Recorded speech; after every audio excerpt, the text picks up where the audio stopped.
This is a regular meeting of the Wareham Board of Health. What is today? 15th. Today's February 15th, 2012.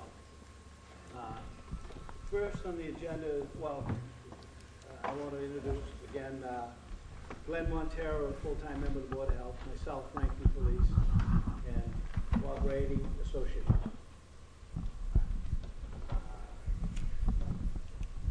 The minutes, I want to make a motion that we make a change in the minutes and sign them next meeting. I'll make that motion. We make that signing of next meeting at the, probably about the first part of March, I would say. Sounds good. I'll second it. Dave. Okay. Second. All right, with that said, I guess the first on the agenda is Warren's towing. Miles first here. Miles. Most likely here.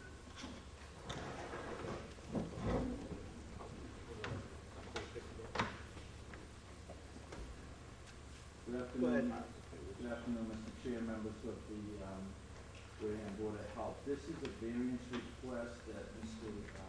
Ron Wedge of Ron's Towing wants to send forward to the plumbing board. He's looking for a change of use occupancy permit for 2727 Cranby Highway, where he already has his towing business for over 20 years. He has applied and I believe is in the process of getting used car license for the town of Wareham, and in doing so, wants to continue to use the garages just for detailing an operation which he presently owns and operates there now. But under the current code as referenced on the second page of my submittal, the overhead door policy is in effect that anything you can get a car into, they want to either have a gas trap installed or have a variance request. Mr. Vaughn does not do any automotive repair. If he was to apply to do any automotive repair under Article 3, Section 320 of the Wareham zoning bylaws, he would need to go in front of the zoning board to acquire a special permit in order to do any auto repair. So I'm confident that if he came back to us, that we would have the ability to enforce that gas trap regulation. So underneath the regulation, if you turn to the application for variance for the state plumbing codes, under Mass General Law 142, Chapter 13, Chapter 142, Section 13, I apologize, it says, the petition of the Board of Health, whether favorable or not, must accompany this variance request. So I guess I'm here on behalf of Mr. Wedge and the department in order to process this request for application for variance from that state plumbing code to ask the board to look favorably upon the application, or at the very least submit it, because we've had several of them come back. I guess they didn't have Board of Health letter attached, and so they won't even hear the application for variance without one. I'm here to try and answer any questions the board may have. Where did you see that where the Board of Health has to give an okay? It's 2/3 of the way down on, I believe, the last submittal under the application for variance from the state plumbing code. Do you have that? Do you have a copy of the Yeah, variance? it's a letter, Mr. Chairman. A copy of this? Yeah, the second page. It's on the application under general notes. It seemed to make more sense the last time I was before the board when it referred to health facilities and bathrooms, etc. But this is something that the plumbing board is adamant about getting updated enforcement, and it's grandfathered until they go for a change of use or occupancy permit, and we have to, these have been existing for 20 years, but underneath the regulation, he's going for a new license. Does Ron Wedge still own the business? Yes, he does. I've noticed that over the last several months there has been significant cleanup because it was a pure eyesore. Is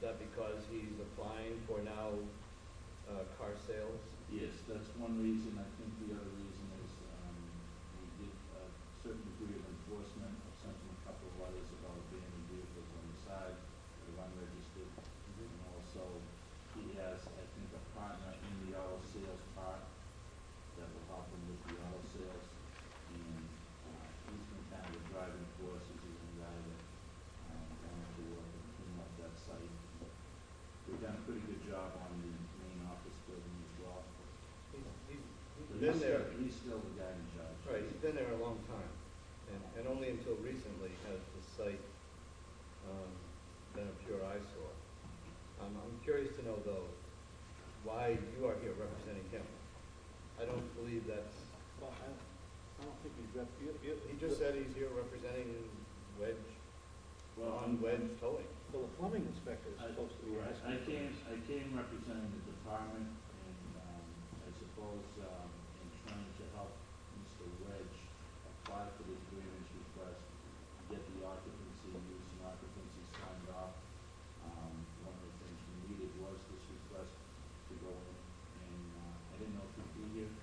I thought it's fairly new that we're enforcing this, on the change of use, I thought it would be beneficial if I was Well, here, and I talked to Mr. Eager, requested that. he has a class 2 license, does he not?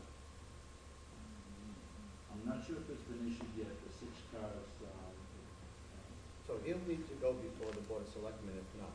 correct. Okay. So, but in his process, he needs to get the proper sign-off from the health agent, Board of Health, Plumbing inspector. and the plumbing inspector. And he's apparently going to appeal the decision of the plumbing inspector to ask the plumbing board at the state level to vary his. Well, right, and the plumbing inspector is just, following the code in that you can get a car and or a truck in these 2 days, and there's 2 days. Yeah. There's no existing floor drains in them now. Right. To put a gasoline trap in there would be a considerable expense, and he's not anticipating doing any automotive repair. It's primarily to catch gas, grease, oil, when doing the type of work most garages are associated with. Right now, he has a detailing operation that's existing, and he wants to continue that with his used car license, of course. If he does wash and wax, because you showed his detailing, where does all that go? Where does all that water go? I'm concerned because he's right on a main, almost open water that drains right into Agawam River. So when he washes a vehicle, wash and wax, where does all that, what does he have for drainage for that? Do we know? Should we know? Yeah, that's a good question. Okay. That's a valid question, and like I said, the board doesn't have to endorse it. I think they just indicate that a decision should accompany the request. Right, the plumbing board probably prefers to see that. Right. Yeah, I mean, I would be concerned that if he's washing and waxing vehicles, that we know that that system is contained, and now that water is not just going right into the Agawam River. Granted, it's probably just auto detergent, but regardless, that section of town is really sensitive right now, relative to anything that's going into the ground, into the environment. Yeah, it's not paved in the back, so I would have a question whether or not, you have any stormwater management taking place in the area. That would be a concern of mine. You know, I'm sorry I haven't paid a complete attention to everything you said. The exact thing he wants to add there is what? Sales. Auto sales. Car sales. How would that impact the water or anything? Well, car sales doesn't, but he does, What he's doing apparently now? according to what he does now, he does car washing and detailing.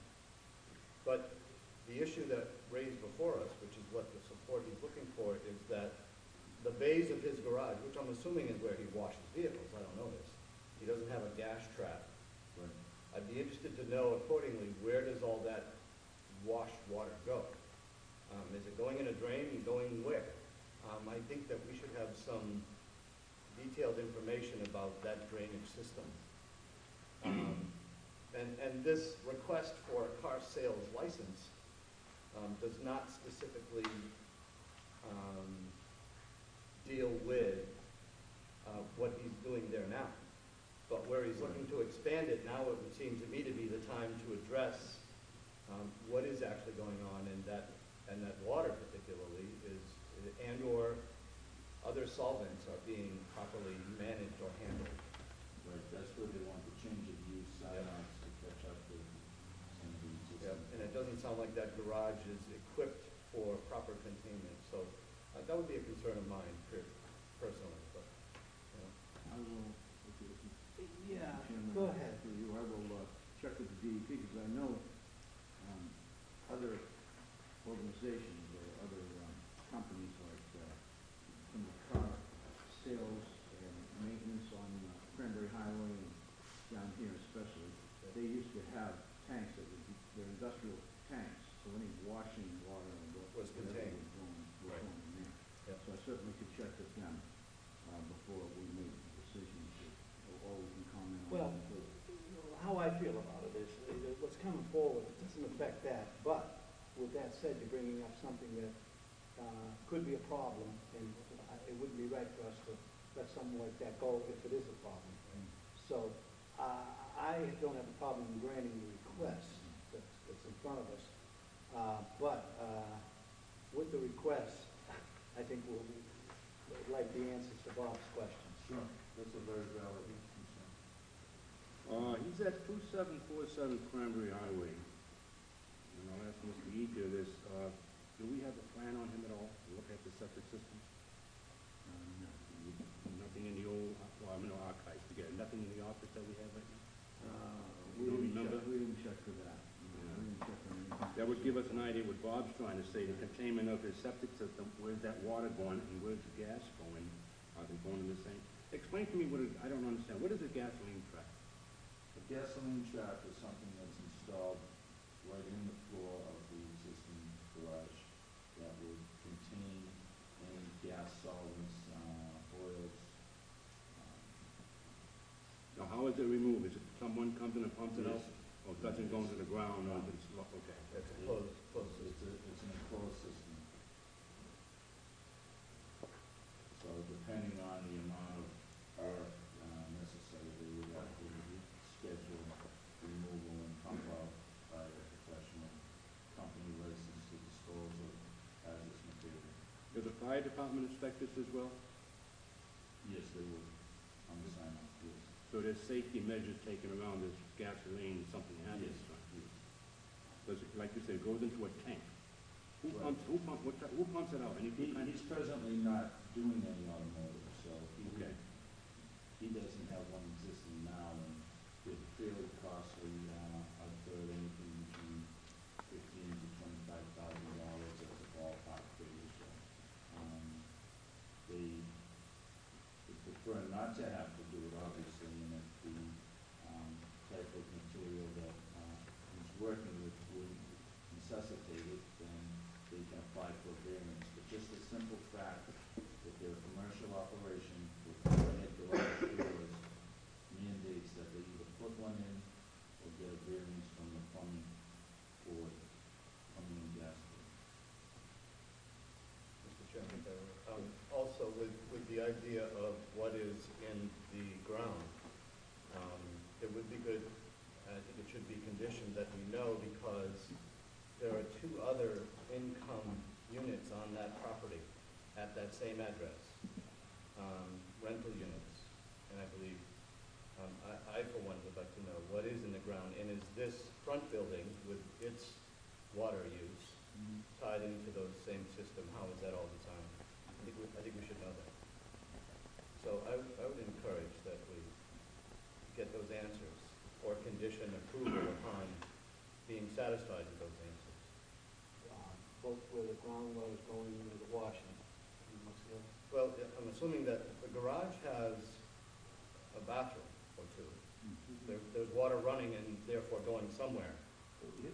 We certainly, No, I laughed at you, but this is something there.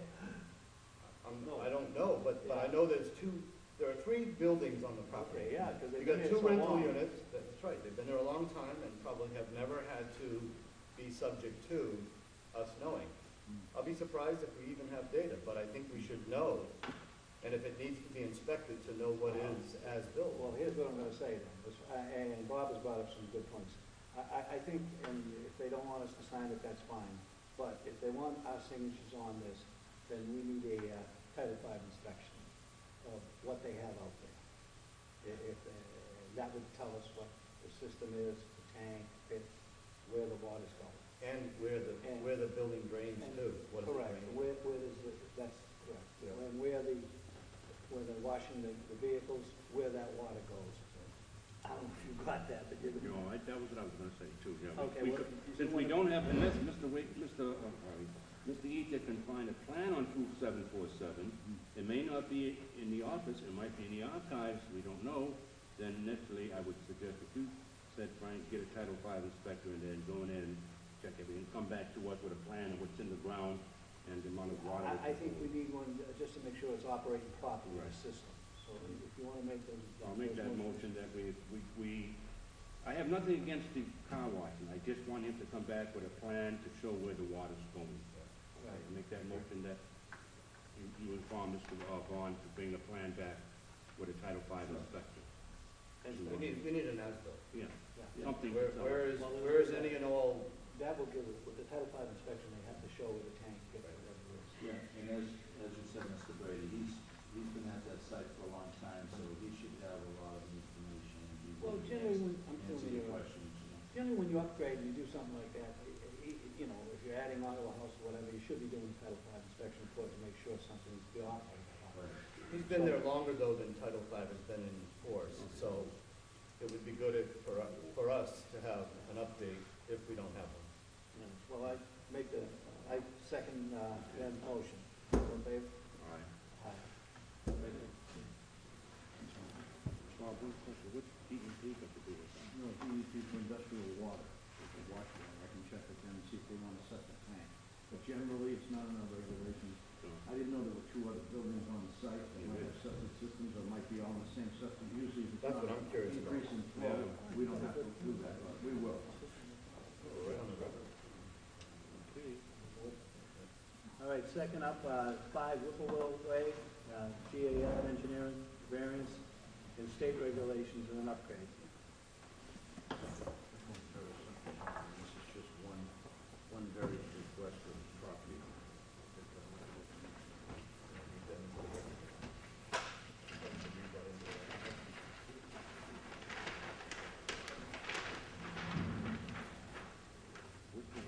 I got a letter from GAF Engineering, I'm just gonna go ahead and read it.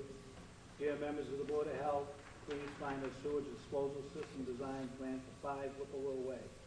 The following variance is requested pursuant to 310 CMR, section 15405, local upgrade approval.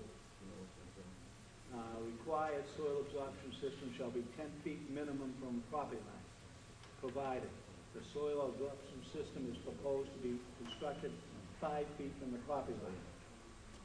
That's the only request that they're asking.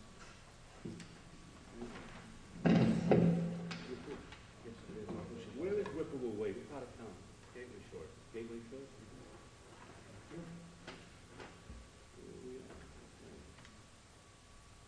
Any water around here?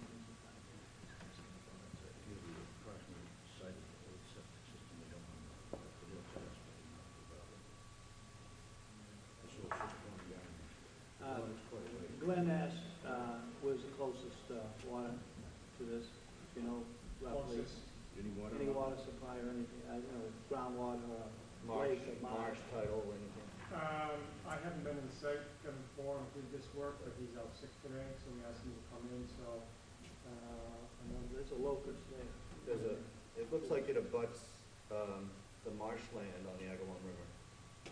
Although it's not, I'm gonna assume that this might be, see it here? This is all marshland. Right, this So is the just other tree end. line. When I reviewed this, we discussed this, and I think it's well over 200 feet to any environmentally sensitive area, correct? Mr. Flaherty is here and he witnessed the test pit. I Oh, don't know if okay. they would have any Dave information knows? provided regarding that. Yeah, Dave, you wanna just, give?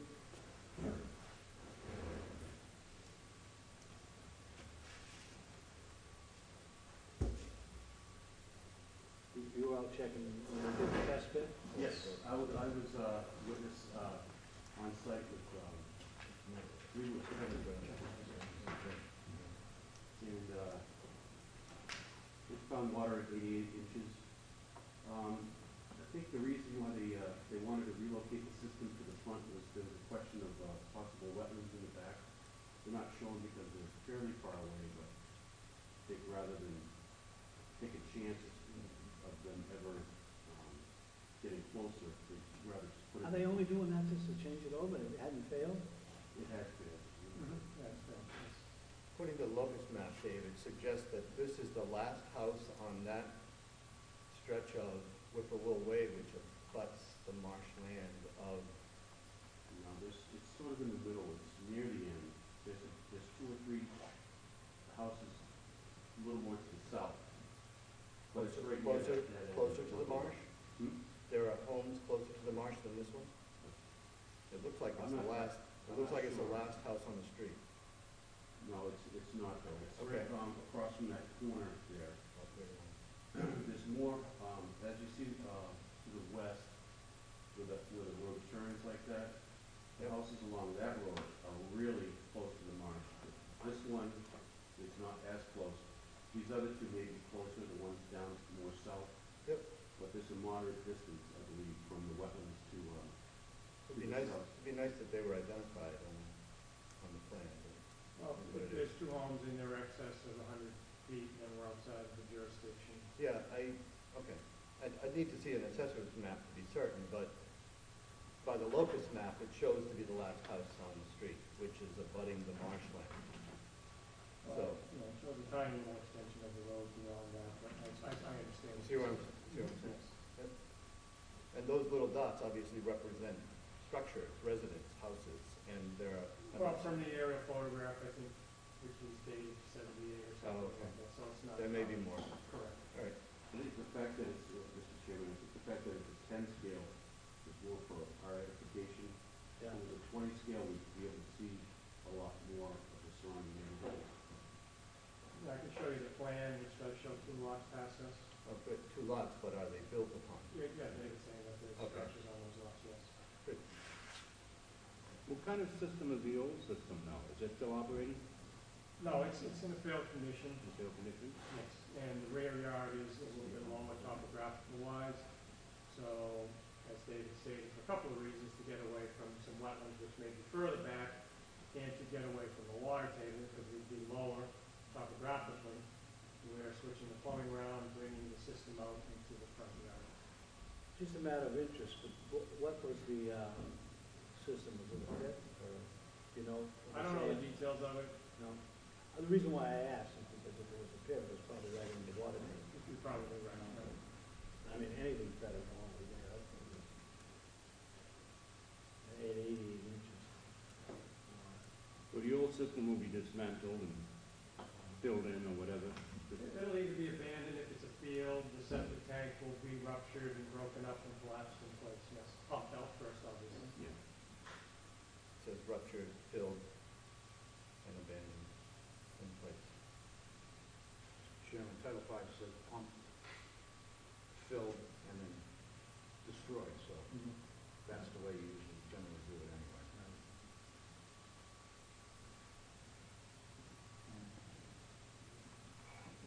You got 4 foot to the groundwater in the bottom of the field, that's correct?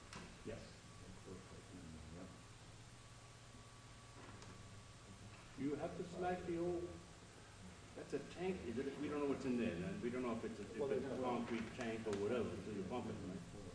No, we'll probably get 1,000-gallon concrete septic But tank. you actually smash up the concrete tank, or just fill it up? What's the difference? Well, Not going anywhere. sometimes, given the concrete, it's just, I think, a safer thing to do to collapse it. It could become a void in the future not in use, what I've seen in some distribution boxes is the concrete will just start to collapse. So I think it's just the best thing to do, to rupture it and take away a potential void where you could have a sinkhole form in the future. I think you rupture the bottom, just a matter of interest. Take a backhoe and just stop it and Jackhammer? rub it in. Dig up, I don't think give one it a side and jackhammer some side of side. that. No, when he's there smashing it up, they'll do that with the excavator. Alright. But I can answer another question for Glenn. This system very well might be a cesspool, and that where, in that case, it doesn't require a tank. But if, they wouldn't destroy a septic tank only if the fact that it wasn't good anymore, or it was in a state that it needed to be replaced. And then they take that out to put another system in. I don't think they'd leave something like that in some cases, I should say. Yeah, you can reuse it but in this instance, they're not going to be utilizing it, so we would call for it to be broken up and collapsed. Okay. And Mr. Chairman, as part of my final inspection, I'll be sure to Make sure that's not there I know anymore. that on my inspection. Yeah, I mean, they say septic tank there, so you must have saw something, you know, 100 gallon or whatever, 1,000 gallons or whatever. I apologize for not having all the information. Yeah, usually it's on there, it says what it is. Yeah, so I'm sure there's some basic information available as far as the tank, but what exactly the leaching component is, we may not be sure. Well, it's nice to know because it's really cleaning it up, and something like that. And it's probably been sitting in the water paper too, if it was a cesspool, then you know it was, or even that, a pit, either way. It's been probably failed for quite a while. I don't know. Yeah, this is on the street side, The new system we got. so how far away would the tank be from the street? The 5 feet? Tank, yeah, they're asking. Not the tank, the leaching area. Field's 5, that's where the variance is coming in. It's usually supposed to be 10 for an offset. Oh, I see. In Title 5, it's now 5, and that's what the variance request is. So there wouldn't be a buffer going around the leaching area? No? A buffer? Yeah. No, it's within the 20 feet Within that? of required Title 5 distance.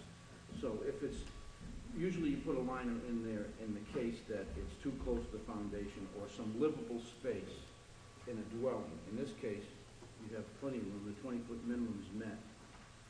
So it doesn't require a liner. Well, these are changes anyway, it's contained in that area anyhow. So it's You gonna be built. you really wouldn't need a line in a case like this. You want to make a motion to accept the plans that is? Okay, that's fine, I'll second it. All those in favor? All right? Aye. Yeah, sometimes the road is closer than further. Yeah. Thank you. Thank you. Take that letter if I could. Thank you. Okay, next on the agenda is, Makepeace Neighborhood Smoke-Free Home Grant discussion. Somebody can make peace here? No, they weren't required to come, Mr. Chairman, I can fill you in on this. Bob Collette from the Cape Cod Regional Tobacco Program out of Barnstable, and he has some affiliation with the Department of Public Health smoking prevention programs. He's the gentleman that was here a couple weeks ago. He performs the stings under that program for people who sell to minors. We recently had a Ready Set Quit program through the DEP, and we were granted $30,000 grant. So we started with a Ready Set Quit program, which included giving out patches to people who wanted to quit, pamphlets and smoking cessation organizations that we hooked them up to.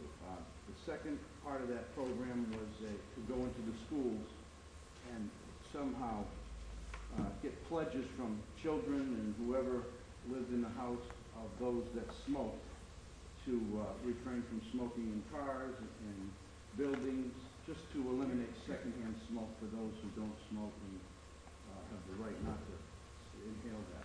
So we thought that we would continue the program, seeing as that the grant is over, there's no more money in that $30,000 grant, it's closed, and we were going to try to apply to the Makepeace Neighborhood Fund for a Smoke-Free Homes grant program, to take that even further, to take it into buildings like homes for the elderly, or apartment buildings, or multifamily dwellings, and see if we could educate those that are living in the multifamily dwellings as to smoking Is it effects. yourself or?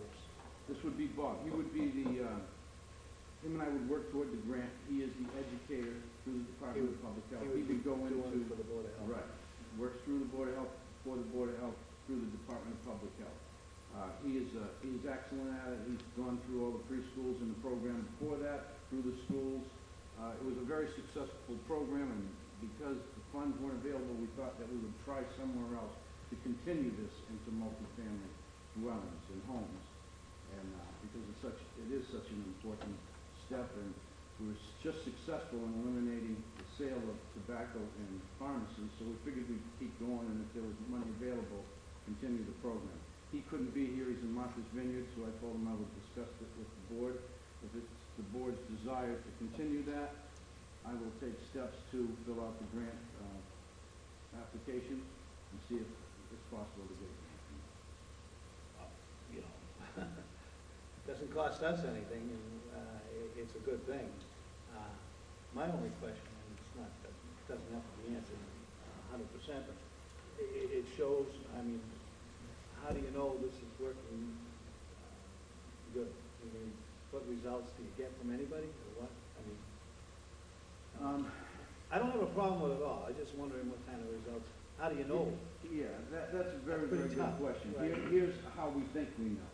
And that's because that when we went into the schools and the preschools and filled out the pledge sheets, the children had to take, and even in the junior high schools and the elementary schools, the children took home pledges that were signed by their parents, signed by smokers, that they would not smoke in cars in front of them, they would not smoke in their homes and stuff like that. So that's our only hope, that, and that's our only proof. Well, and I don't have a problem with it, and it sounds like at least it's something in the right direction, so I don't have a problem with it. Glenn? No, I don't either. The only thing is, how do you know it's gonna work in the home? You don't know. A child brings home some type of farm or pledge, and parents signs and it still smokes. Well, this would be for more or less multi-family dwellings, so it might include elderly housing, something like that. We still use the same information, the same correspondence would be instituted in this program, and we'll use the same pledge sheets. If they gave us the pledge, at least that's a step in the right direction. At least it'll make them think that there's somebody out there that's saying that this is dangerous to people who come in contact with smoke. What's the forum that Bob would actually use to reach out to unit residents? In the case of unit residents, I would say you had to go room to room or door to door or apartment to apartment and get those pledges. So it's pretty advanced, pretty extensive. So by acquiring then the pledge from whoever willing to sign on, what is the value of that pledge? Just that somebody says, yep, I've heard his presentation and I'm on board. Right. Okay. And then we give them information on different programs through South Coast or Cape Cod VNA or Plymouth Jordan Hospital where they could get cessation program rather inexpensively. So is the idea then to get folks to pledge that they're obviously recognizing the hazards of smoking, period, or then being part of contributing to secondhand smoke to unit owners adjacent to them? I think all of the above. If we can get a few smokers just to quit, that would be great too. If we get some to refrain from smoking and contaminating apartments or other apartments for people who don't smoke, I think that's a goal and a step in the right direction.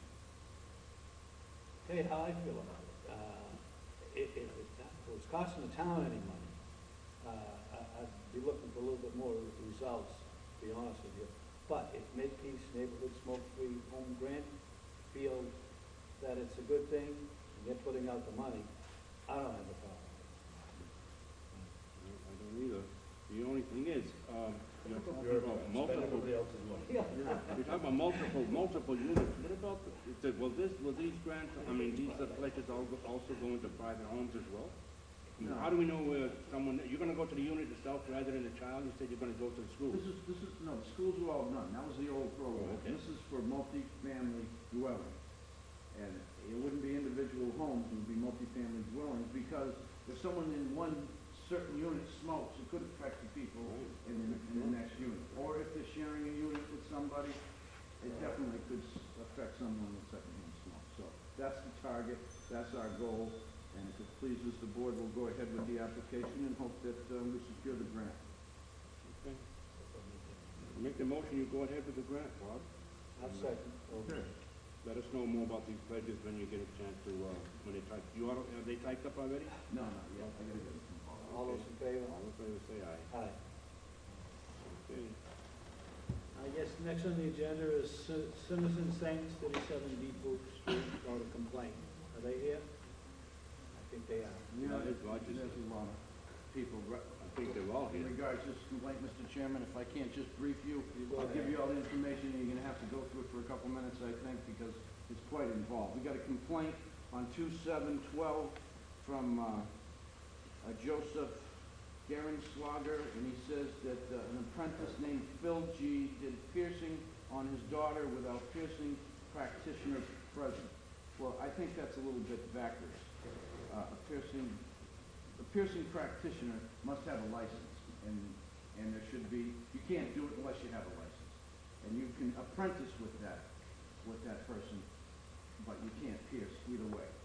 So he says that happened, piercing went through the lip line, and, I know, I want to just read the original complaint first. Went through the lip line, I can't read the rest of that, but, and then here's a letter on December 20, they dropped the price. They said that, I guess the tattoo practitioner had to leave for an emergency. He said, we'll let the apprentice do it, we'll give you a reduced price. That's the complaint that came in. And so I asked for a letter to further understand this complaint before I took it before the board. And this is the letter that we got. It said in December, somewhere between December 27th and December 29th, they went to get a Monroe pierce at Sinners and Saints. Goat is the guy's name. I guess that's the nickname of one of the practitioners. And Goat was originally supposed to do the piercing and had to leave unexpectedly, so someone who he had to instruct how to do it took it from there. Notice that the piercing was lower than expected. Whole process was kind of sloppy. Said it was first time doing this piercing, couldn't get the ball on for quite some time. I guess there's a ball that secures the piercing in wherever it is. The whole piercing altogether, etc. The professional had mentioned it was lower for a Monroe, and I'll let them explain to you what a Monroe is as opposed to just a piercing. What else? You said the formal complaint was on 2/7 of this year, 2/7, yep, it was. but you read something else from back I asked in him for a letter, and he said approximately. I said, when did this happen? Oh, it was Yeah, last so- December? Yeah, so there is a lot of time passed since the complaint was lodged from when the original procedure took place. Okay. So here's all the information. And I believe that everybody involved there has their licenses, and that's all in that folder. Oh, we should not be careful.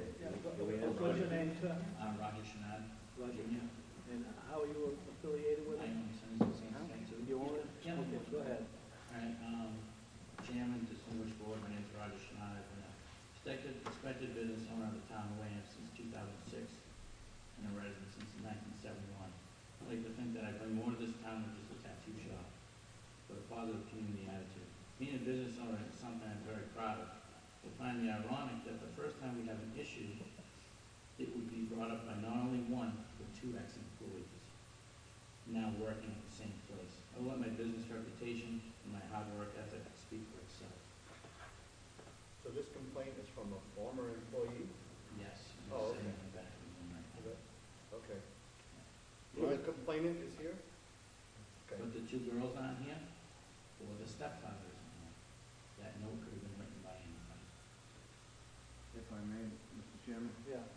When I asked Mr.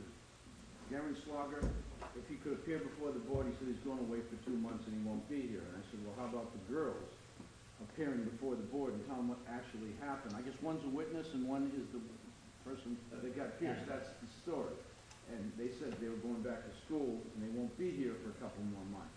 But then later in the other complaint, or trying to research the complaint, I was told that the witness of the girl who was pierced works in a local restaurant here in Wareham, and she works here now, so I don't know. I don't know how to differentiate the evidence in this case.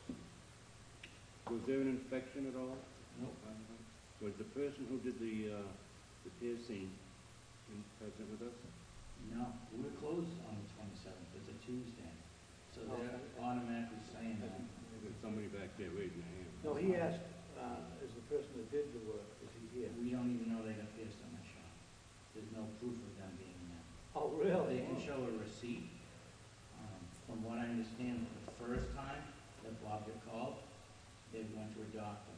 If they can prove that a doctor looked at it, the lip line is the bottom, not the top. They're talking Monroe is the top, the lip line is the bottom. So is the complainant here? Is that the guy? I'm one of the actors from the shop. Nobody's here that made the complaint. No, Okay. nobody's here that made the complaint. Okay. Is anybody here that did the piercing? No. You just said no. He doesn't know they You did. don't- the okay. He doesn't even know if he did it. I don't even know if we did it. I'm sorry, Who said come up here, just wondering who this guy is. My name's John Gray, work for the same thing, it's a great place to work. You work with this gentleman? Yes, I work for him. Okay. The young lady from Posey, Amanda Gray, piercing was supposed to be basically edge of the mouth with the edge of the mouth. It is down here. On the inside it is rubbing her enamel and her gum line. As anything from a technical point of view, that cannot be reversed once it's loaded. She gave a spectrum of time to time. Those who are going to hear it, they did not have a licensed piercer until the 18th, I think it is this month. I have posts on Facebook saying, come and get pierced prior to that date. I have also posted on December 27th. There's a piercer in tomorrow. I want to come by for a lip piercing scheduled by Lisa DeLone. Again, later it was posted again. What time is the piercing today? And you can come and get my lip looked at. That was posted January 11th. The day I left, my final day at Cern Saints was December 21st. That was my last day piercing. I was left on the 23rd. I was asked to return the following week to get my tools. I returned on Wednesday the 28th to a gentleman piercing in the vending piercing room. And with that, there were people still in the lobby as well, but I walked into a piercing with somebody else. With that. Yeah, that's what I have here. So are you suggesting you're here supporting the complaint? Yes. Because what? Because you know her, I ran into her, yes. and you know for a fact that she was pierced at his establishment? I believe so, yes. Okay, believe so based on what? Her word? Her work. Okay. And my other thing is, there was no licensed piercer there. They didn't have a licensed piercer from the 21st, I technically my last day of practice there, the 18th, and they're showing that they're piercing at their shop without a license. So you were the piercer? Right. And so you're saying that since you left, he hasn't had a piercer? Yes. And someone was pierced after I'm just that. trying to understand where you're coming from, that's all. Thanks. Just basically, if someone was pierced during the time, my license technically expires the last of December. Mhm. So if there's any issues, that's gonna come back to me as a licensed piercer. If there's insurance or whatever doesn't qualify. Oh, so you're thinking that this might come back on you, which is why you're here? Mr. Chairman, Yeah, go ahead. I asked Mr. Slaginger, or whatever's on that letter, when he called the second time. I said, well, what is it that you're after? He says, I just want to make sure that nobody pierces anybody without a license. And I said, that's it. And he says, yeah, that's all I'm interested in. Okay. But Roger has all licensed people because they come through us first. No, Yeah. that's not true. You can read them, yeah. We had one just before us at our last meeting, right, or the meeting before, asking for approval for his license, Yeah, that was David Johnson. David Johnson. Yeah. And so is he your only piercer? Yes. Okay. And he needed to provide final certification to us before he could be licensed. Oh, yeah. Has he done that? Did he do that? Yeah, he's totally licensed. The next day? He has 20 years of experience. Johnson came in Yeah, the don't next question day. that. I just know that we had one before us just No worries. a week or two ago. When somebody comes in and gets pierced, and they pay you, you give them a receipt, Only if they ask. only if they ask. Yeah. Okay. They can have it on a bank statement, they pay credit, they pay debit, whatever they want to do. You only go to proof fee by release once. Yeah, and you don't know how this person paid, probably cash or whatever. Probably. I mean, if there was a check, at least know it was there. I mean, Insurance wise, from my profession as a doctor, the client's supposed to be an active spreadsheet or something like that, we do not, well, center things is not do that. So you work for another company in town now? No. No, I've not worked, I've been unemployed since 2020. Mhm. Roger, when they do this piercing, is there some form of Novocaine put on the face of No, any kind? we don't know if anybody's allergic to it. No, yeah, that's true, but I mean, Yeah. they did bingo, Yeah. like that. It's gotta be some pain to it, sting or something. It's quick. Oh, it's good. So you're effectively saying, Roger, that since he left and before this guy Johnson came before us, that no piercing was going on at your establishment? And as of me saying somebody wants to come in and have a piercing looked at, Doc was there the 2 weeks prior, setting up the stations. So he can be there legally, helping out, running, being part, setting up his situation. He can look at something. It's not illegal to look at something. My opinion stands when I go and get my equipment on the 28th, he was fixing a client. Well, that's between you and him. We weren't there, so we can't judge So that. my thing is We can't judge people who make complaints and don't show up to follow up on their complaints. Now, he's been in business for, what, 6, 7 years? Yep. Have we ever had any complaints from him since you've been health agent? To be honest with you, I can answer that question through the chairman. We have complaints of other tattoo parlors and piercing joints because it just seems to be the norm. I don't know why it is, but they seem to be in competition and sometimes this happens. It's come before the board before, but we found no credence in any of the complaints. But I can tell you this, that when the gentleman called about his 2 stepdaughters, he said they were both stepdaughters, but I heard one of them was a witness, so I don't even know if they're related. So I really don't know how to sort this out. I don't know, I don't understand why a tattoo well, I guess he came here because he saw it on the agenda, is that? I called in and asked, that's why, and I had information saying, hey, they were open off, and I did not know they wanted to. Well, I don't think that really has anything to do with what's brought in front of us right now. If he was open, doing it, whatever. Yeah, am I responsible for that piercing or those piercings done during that week, if done at that facility, if it comes back and records are checked? So at least now we have on record that you were not working there then, at the time of the alleged piercing. So I think that should, to that extent, probably cover you, if that's what you're concerned with. I don't know that we have any evidence before us to act upon other than he said, she said, with what? With nobody here to witness, what are we supposed to do? Other than maybe just put Roger on notice to say, hey, we're gonna be watching because there's this complaint. You now have this Johnson guy You guys who's, are welcome to come down anytime. I agree, Bob. I don't think there's enough information in front of us. What you said has nothing to do with what happened, being in there and doing it.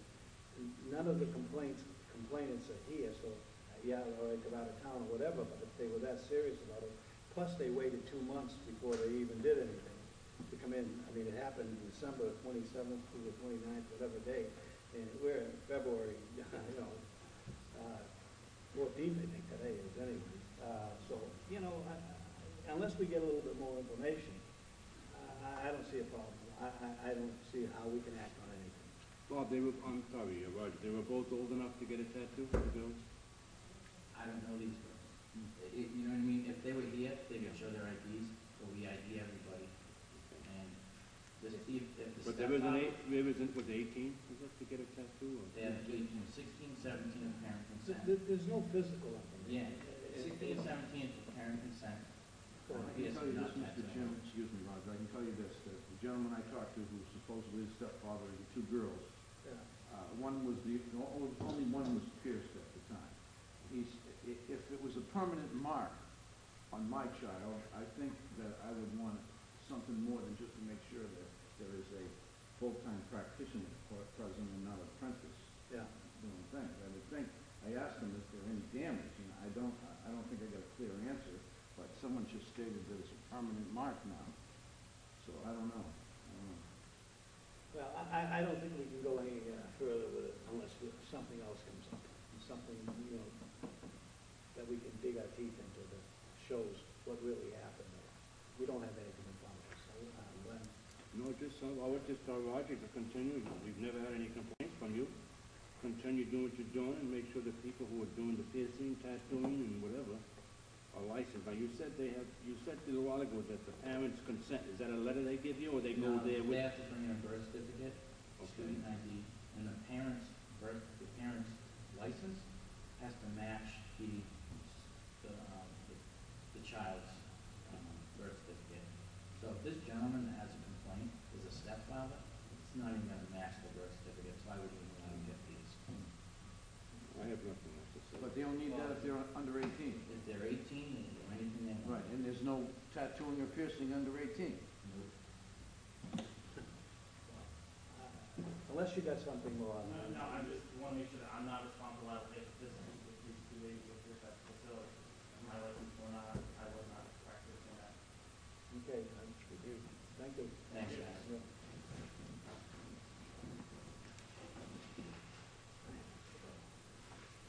All right, Which road again? all right, this is 118 Sandwich Road, status. Who do we get the status from? Bob? I'll be very brief. I was out there Monday, and I was out there yesterday, meeting with companies who have licenses in asbestos removal. Just so you know, there's no hazardous waste on the site that anybody from the DEP, they've made 2 trips. I've been out there more than a half a dozen times. What's out there is a special waste, and the special waste includes asbestos shingles. And there's like 2 piles of maybe 12 to 14 shingles, and that's easily treatable. It's under a tarp now as directed by the DEP. So I called some companies, they came in, they're giving us a price on the removal of them because I think the family is done with what they wanted to do, and they haven't responded to the DEP to properly contain what's on the property in the form of the shingles and bag them. So, to make a long story short, I got 3 prices coming for that. Mark Andrews and Mark Gifford is working on getting 3 prices for contractors to clean up the property. So, at this point, we spent a lot of time on this, and it's certainly, I can tell you this, town council, I was instructed to talk to town council about this. The town council took it over a few months ago, but I was told to talk to town council. I talked to town council well over a week ago, and Mr. Bowen said, next step is me, and I have to go and talk to Bob Perry. There's 3 people that own this property. You're saying council's gotta talk to Kevin, not you. Council's got to talk to Perry. That's what council told me. I need to talk to Mr. Perry, and I need to get an affidavit signed from the 3 people that are rightful owners of this, and it's on the deed. You know, I've been bothered from the beginning of this. This went in front of the selectmen. The selectmen took it out of our hands. Why are they all directing you all the time on any of these buildings that are coming down or dilapidated? The building inspector's in charge of things like that. I'm a building inspector. I know what the rule is. In fact, I brought a little rule I'd like to read into who is in charge. This is under section 116, unsafe structures. 116.3, structures or existing equipment that are or hereafter become unsafe, insanitary, or deficient because of inadequate means of egress, facilities, inadequate light, and regulation and ventilation, or which constitutes a fire hazard or are otherwise dangerous to human life or the public welfare, or that involves illegal or improper occupancy or inadequate maintenance, shall be deemed in unsafe condition. Unsafe structures shall be taken down and removed or made safe as the building official deems necessary and is provided for in this action. A vacant structure that is not secured against entry shall be deemed unsafe. Now, that is the building code, Board of Building Regulations for the state of Massachusetts. Why is not the selectman or the town administrator continually coming to you, Bob? I don't understand that. And I think maybe we should send a letter to them. I think we need to address that, but that represents structures that exist. This is, and Well, I know. we've been through with that site prior to the fire, years' worth of legal battling, because he was a hoarder. And- Right. And it was probably unsafe. Right. And, you know, Well, it came down. sadly it burned, But- or maybe not so sadly. But regardless, there's now the pile of rubble, which is a Right. nuisance. And so, but I go back to your concern, and that is that this is no longer, I've been to the site, I met the state inspector out there, and there is a pallet with shingles on it that were probably never used. He was collecting them for something. Maybe one day he thought he might shingle his house, or maybe somebody gave them to him, I don't know. But there is this pallet with shingles stacked, almost still looking like new. And they need to be removed separate of typical debris.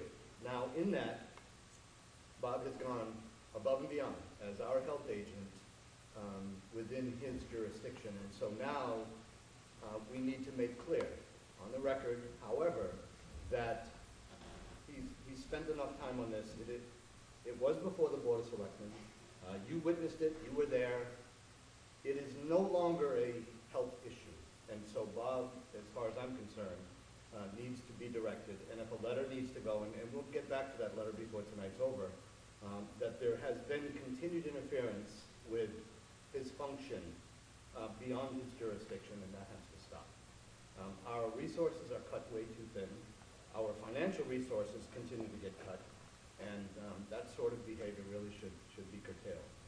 So we need to address that as well. Well, yeah. But as far as 118 is concerned, it's in the hands of the administration together with maintenance and/or council. And I would encourage the board to now direct Bob to stop, cease and desist, if you will. You've done enough, you've done all the work. Now they can deal with it appropriately, however they see fit. Whether they want to do it in-house and clear the site, or they want to go out to bid and get contractors to clear the site. As I heard the Department of Public Health there that day, it's going to probably cause the need for a couple of different containers to take separate materials and a site inspector to oversee that removal. Period. We're done. We've been done. And it's enough already. I know today, because I heard about it in Town Hall, we've got a member of the Board of Selectmen reading Bob the Riot Act in the hallways. That stuff has to stop. Enough already. Yeah, right, and I think, I said about structures, it needs to go on to new business, not Sandwich Road. So I'm gonna bring that up again when we go to new business. Okay. But Bob, that was fine, everything you said, I agree with you 100% on Sandwich Road.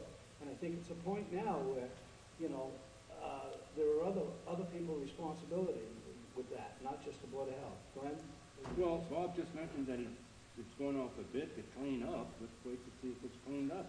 The other thing is, as I walked into the hallway out here, there's 13 buildings that are all demolished that are unfit for human habitation. Now, is that under the Board of Health or the building Well, inspector or both? They're not demolished. That's what I wanna go on to new business, it's just what Alright. you're talking about, and we'll bring it up at that time, okay? But I don't have a problem, like Bob suggested, getting a letter sent, and let the town administrator know how we feel about it and where it sits right now. How do you feel about that? I agree with you 100%, yes. You should be able to. Bob's, I think, done quite a bit on it. And it's not just Sandwich Road, it's going to be other properties down the line. Exactly. How many times are you going to do, go after the same person over and over and over again? with some type of handicap the person may have financially or just doesn't care. So Yeah. I would say, I would like to go along with Bob's recommendation that at least, you know, I don't think that the selectman or the town administrator realizes what it takes to take down a building, what you have to go through. I've been with somebody, 8 years now, trying to clean up a site in the town where I work. And they continue it, they're in the court, I've been in court with them at least 10 times, and it still ain't down, and it ain't cleaned up, you know? And then all of a sudden, somebody mentions asbestos. Now we're into really some money, you know? And where's this money gonna come from to do this? Where's it being appropriated from? So anyway, I won't go any further with that. I think we'll get a letter put together, and Bob, me and you can draft it. Glenn will let you take a look at it, and then me and you will sign. All right. Next on the agenda is nitrogen workshop. yeah. Corin, if you don't mind coming up on that. I don't know if anybody else is here on that, but come on up, both of you, if that's okay. I think Brett Rose here from DEP. What? I think Brett Rose here from DEP, if you have any Well, questions. there's three, yeah. So,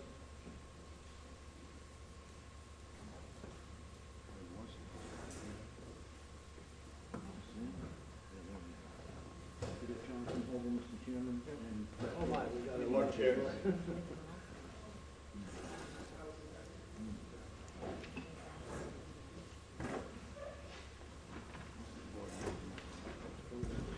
Now, you're here because of the test data? Right, so Corin Peterson, Senior Attorney for the Coalition, and Rachel Kubo, Vice President of Traffic for the Coalition. And I received an email from Mr. Ethier saying that he wanted us to come in and talk about the data. So we put together a presentation to review the data that I'll let Rachel walk through. That's fine. Start with us. Go ahead, yeah. Is this data in the form that was sent in the email, or is it now on the graphs? It's included in the graph. Oh, good, thank you. I'll just stand over here so I can show each. So again, I'm Rachel DeCuba, Vice President for advocacy at the Buzzards Bay Coalition, and so I'm going to walk through some of the Bay Watchers monitoring data in Wareham tonight. So just a brief overview of what I'm going to be speaking about. So first I'll go through and, oh goodness. All right. So first I'll go through and talk about just in general what the Bay Watchers program is, a little bit of background there, and then speak to the Bay Watchers data in Wareham. Okay, so some basic background on Bay Watchers. So it's a monitoring program that was initiated in 1992. So we've just completed our 20th year. And we operate in 30 harbors and coves around Buzzards Bay. There are two key goals to this program. So the first is to produce sound data to evaluate water quality and long-term ecological health of Buzzards Bay. And then secondarily, to educate citizens and local officials on water quality and environmental management issues related to the health of the coastal waters. Every summer we have about 120 volunteers. I'll go through a few more facts on Bay Watchers. So we do this program in partnership with the Marine Biological Lab in Woods Hole. We monitor around 200 stations around the bay. Over the history of the entire program, we've had more than 700 volunteers involved. We've analyzed close to 45,000 dissolved oxygen samples and over 11,000 nutrient samples from around the bay. Bay Watchers is the largest coastal monitoring program in Massachusetts, and it covers around a quarter of the Commonwealth's coastline. The data that we collect from Bay Watchers is used for a variety of environmental management applications. Two that I've listed here are 303D listing, so that's it's the list of waters that are considered impaired, and then also for TMDL development, so TMDL being the total maximum daily load, and it's essentially a pollution budget, and so in this case we use it for TMDL development for nitrogen pollution. In terms of how Bay Watchers works, so the coalition staff train volunteers to measure dissolved oxygen, temperature, salinity, and water clarity. These these basic water quality parameters are tested and monitored every 5 days in the summer from the very end of May to the middle of September. Then 4 times this summer, we also collect samples for nutrient and algae, and those are analyzed by the Marine Biological Lab in Whittle again. The methods that we use are approved by the Environmental Protection Agency and the Mass Department of Environmental Protection. And in terms of how it's funded, the coalition every year coordinates the entire program and secures funding to carry out the testing. Once we have collect all this data, the coalition and NBL staff go through the raw data and to ensure it's been correctly reported and to look at any anomalously cleaning data to make sure that those are correct and rerun if necessary. The finalized data numbers are used to calculate our Bay Health Index scores for each embayment, and I'll talk a little bit more about those in a minute. And the graphs of the indicators over time are developed and posted on our website. Let me go to the next slide. So this is a screenshot of our website. So this is pretty exciting for us. This is very new, our new website. So just in the last month, we've launched this. So this is an update, well, not 10 years in the making, but it's been 10 years since we've updated our website. And the entire website has been updated. And I hope you all go and check it out because we think it looks great. It's savebuzzardsbay.org, all one word there. And just to tell you a little bit about the Baywatchers website, so if you go to this page, you can learn about the Baywatchers program, and each of these yellow dots on the screen there on the map are, if you click on them, it links to a page that gives you the Bay Health Index data for that site or a cluster of sites. Okay, so that's the basic background on Baywatchers, and so now I'm going to talk a little bit about Baywatchers in Wareham. So this is a map of coastal waters, and you're not going to be able to see it from the back very well, but I just want to point out on this map, these little pink dots all over are Baywatchers stations. So for waters in Wareham, we have 29 sites for weekly water quality sampling. We have 45 sites that we monitored last year for nutrient sampling, and 22 volunteers. And the 23% there, that's to represent of the overall Baywatchers program around the bay. 23% of the nutrient sites are in Wareham. So there's a really high concentration of nutrient sampling sites in Wareham to get information for the coastal waters here. Okay, so now I'll move on to the data. And what I'm going to do is use the Bay Health Index to talk about the majority of the sites. So this is an index that incorporates key parameters. So that includes dissolved oxygen, water clarity, algal pigments, and nitrogen concentrations. And so we take the data from these 4 parameters, and we combine them and integrate them to get a score. So please go to the next one. So the score, the Bay Health Index, ranks waters from 0 to 100, where 100 is sort of a perfect, pristine bay, and 0 is your worst case scenario. And on the graph that I'm going to show you, what we do to try and communicate sort of the relative health of the waters is wherever a water is 35 or below, we call that poor or eutrophic, and the bars on the graph will be red. If it's sort of medium, so fair, so if the value is between 35 and 65, we have yellow, the bars on the graph will be yellow, and 65 and above, we have good to excellent, and the bars will be blue. So that's, sorry. Can we ask questions during, or should I wait till the end? No, go ahead. Those 4 categories, are they weighted? Each category weighted, or do they each count as 1 point or whatever? It is weighted, yes. Okay, which one is weighted the most? Nitrogen is weighted the highest. Okay, is that at 50% of the score, 10, 1,000? The nitrogen factor is double, so I believe that it would factor in 25%, whereas the others would be, so the nitrogen concentration would be twice, it's the right way to say So it. nitrogen is 2/3 of the score. The other Well, I believe- third is divided between the other 3. I think nitrogen is 2/5 of the score, so 20% is 40%, that's right. Yeah. And each of the others would be the remaining. I see, okay. All right, so 20% for each of the others. 40% for that one, 20% for the others. Is that okay? Yeah. Yeah. All right, thank you. And the index, I should say that our index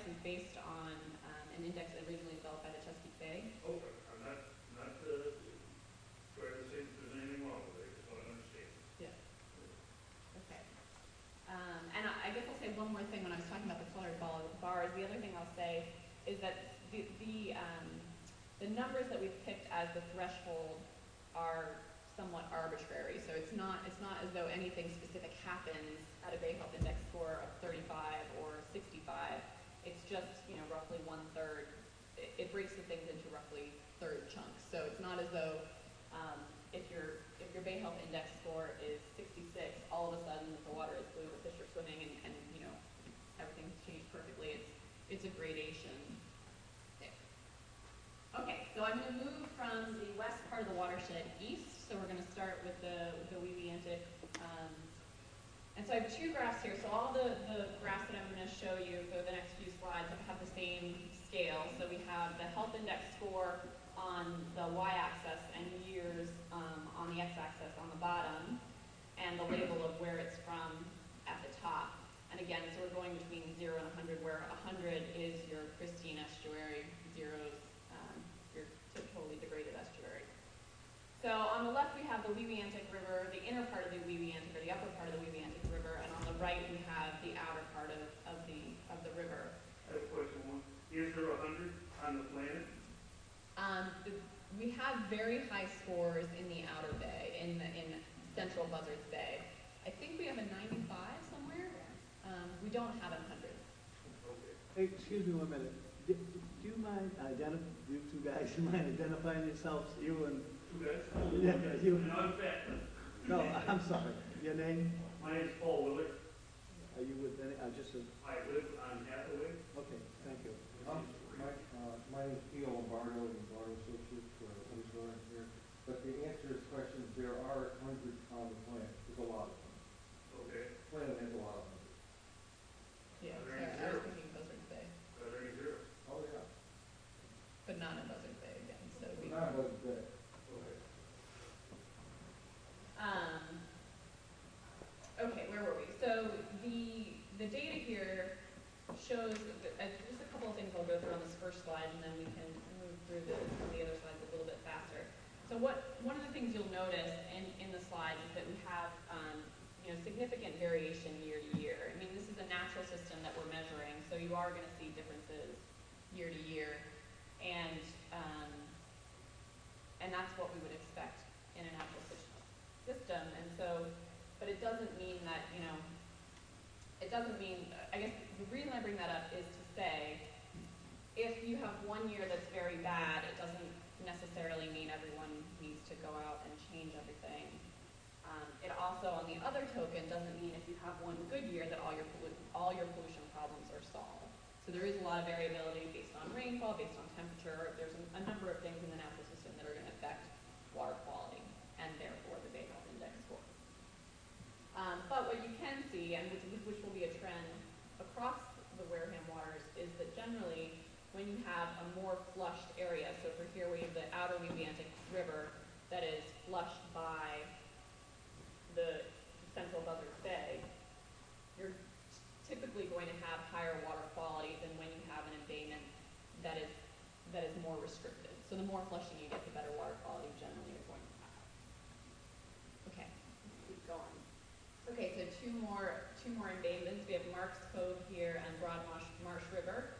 And you can see that we have sort of, if we start on the Broad Marsh River, you can see generally we have a sort of, roughly the trend, I would say, isn't necessarily up or down. You generally have water quality staying fairly consistent over time. On the other hand, in Marks Cove, the earliest data that we have, you can see, arguably significantly lower than the trend now, which seems to be better water quality. So again, the higher scores are better water quality. Okay, keep moving. So the inner and outer Wareham River, so outer on the left, inner on the right. And what you can see again is we have in the outer portion, we have somewhat better water quality than the inner because you have more flushing. Arguably, perhaps we have, it's pretty much flat, but perhaps we have a slightly increasing trend here in the Wareham River, well, the same river, inner and outer portion. And now we'll move on to the Agawam. And the Agawam is the worst looking scenario for the Wareham rivers, and what you can see is that we have in this red category, so we have significantly degraded estuaries, but one of the positive notes is that you can see that the values before 2005 are trending lower than the values after 2005, which is when the wastewater treatment plant had its big upgrade. So we have more nitrogen removal from the wastewater treatment that's making it into the Agawam. And then if we move around to onset, inner and outer, you can see we have much higher water quality here. So we don't have 100, but we get close to 90 over there in the early years of the outer onset bay, and we're around 80 just in a couple recent years in 08 and 09. Again, the water quality in inner is not as good as outer, but overall we have pretty good water quality, and here the water quality is pretty consistent over the entire record. Okay. And here we have Buttermilk Bay. So again, we have the sort of inner portion, which has lower water quality than the outer portion. Again, there's a lot of bouncing around, but maybe in this case you're seeing somewhat of a decline over time in both cases. Okay, so to summarize the data on that map that I began with, we have generally sort of fair water quality in a lot of the waters. We have poorest water quality in the upper Weebiantic and in the Agawam, best case scenario in Onset Bay. One thing that I'll note is that Agawam has historically been the least performing, or performing is the wrong word, has been the worst water quality in the watershed. 2010 was the first year that we actually had a lower score in the inner Weebiantic than we do in the Agawam. So because it's the sort of historic bad station, I'm going to talk a little bit more about the data from the Agawam River. And here, for these graphs, first we're looking at nitrogen. So again, we have nitrogen on the y-axis, it's in milligrams per liter or parts per million. And we have the years again on the x. One thing to note, for these graphs, you sort of have to reverse your mind. So in the previous graph, the highest water quality was at the top, so a high value was good water quality. And here, if we're looking at nitrogen concentration, a high nitrogen concentration is associated with poor water quality. So where in the previous graph, the high values were good, here high values are bad. So I just want to make that clear. And I've put a red line on these two graphs, and that red line is right around 0.35 milligrams per liter, which is a value that has been associated with TMDLs in some of the impaired watersheds around the area. So 0.35 milligrams per liter being roughly where you would expect to see restoration. And what you can see from these two graphs, so on the left we have a site that's above the wastewater treatment plant, and on the right we have a site that's below the wastewater treatment plant. So these sites are about 1/4 of a mile apart. And what you can see is that above the wastewater treatment plant, we generally have, if you just first of all compare this graph to that graph, we generally have lower values above the wastewater treatment plant. So that makes sense. You have a source of nitrogen below the wastewater treatment plant, so you'd expect more nitrogen below the wastewater treatment plant. That said, you can see that the trends in the two graphs sort of mirror one another. And as I said, they're about a 1/4 mile apart, and we do have a tidal river. So water that starts above the wastewater treatment plant may end up, there can be some, I don't have a technical term for this, water movement back and forth between the two. So there can be some mixing between the sites. So you may get some of the below the wastewater treatment plant signal in the above the wastewater treatment plant. That AG3, is that above the tidal water? It's right at the head, basically. So it's at the fish ladder, the Agawam fish ladder. At the Elks? At the Elks Club, that's right. So that's primarily fresh water. That's right. So this is what's the wastewater treatment plant on that side. I know that's the good side. It's taking so much out of it when it's going back in on the plant, making it how much better? Well, prior to 2005, you can see, Right. That's when the upgrade happened. Right, so the upgrade happened in 2005, so you can see that we have generally much higher values here than we do here. All right, let me touch that. Yeah, sorry, I had got to say And when the that. upgrade started, it's almost as good as what's coming in as going out. Correct? Well, it's about I twice, mean, it went right? really fast. It's still putting a greater load in the river Right. compared to what's coming in Right. to the river. Right. Yeah.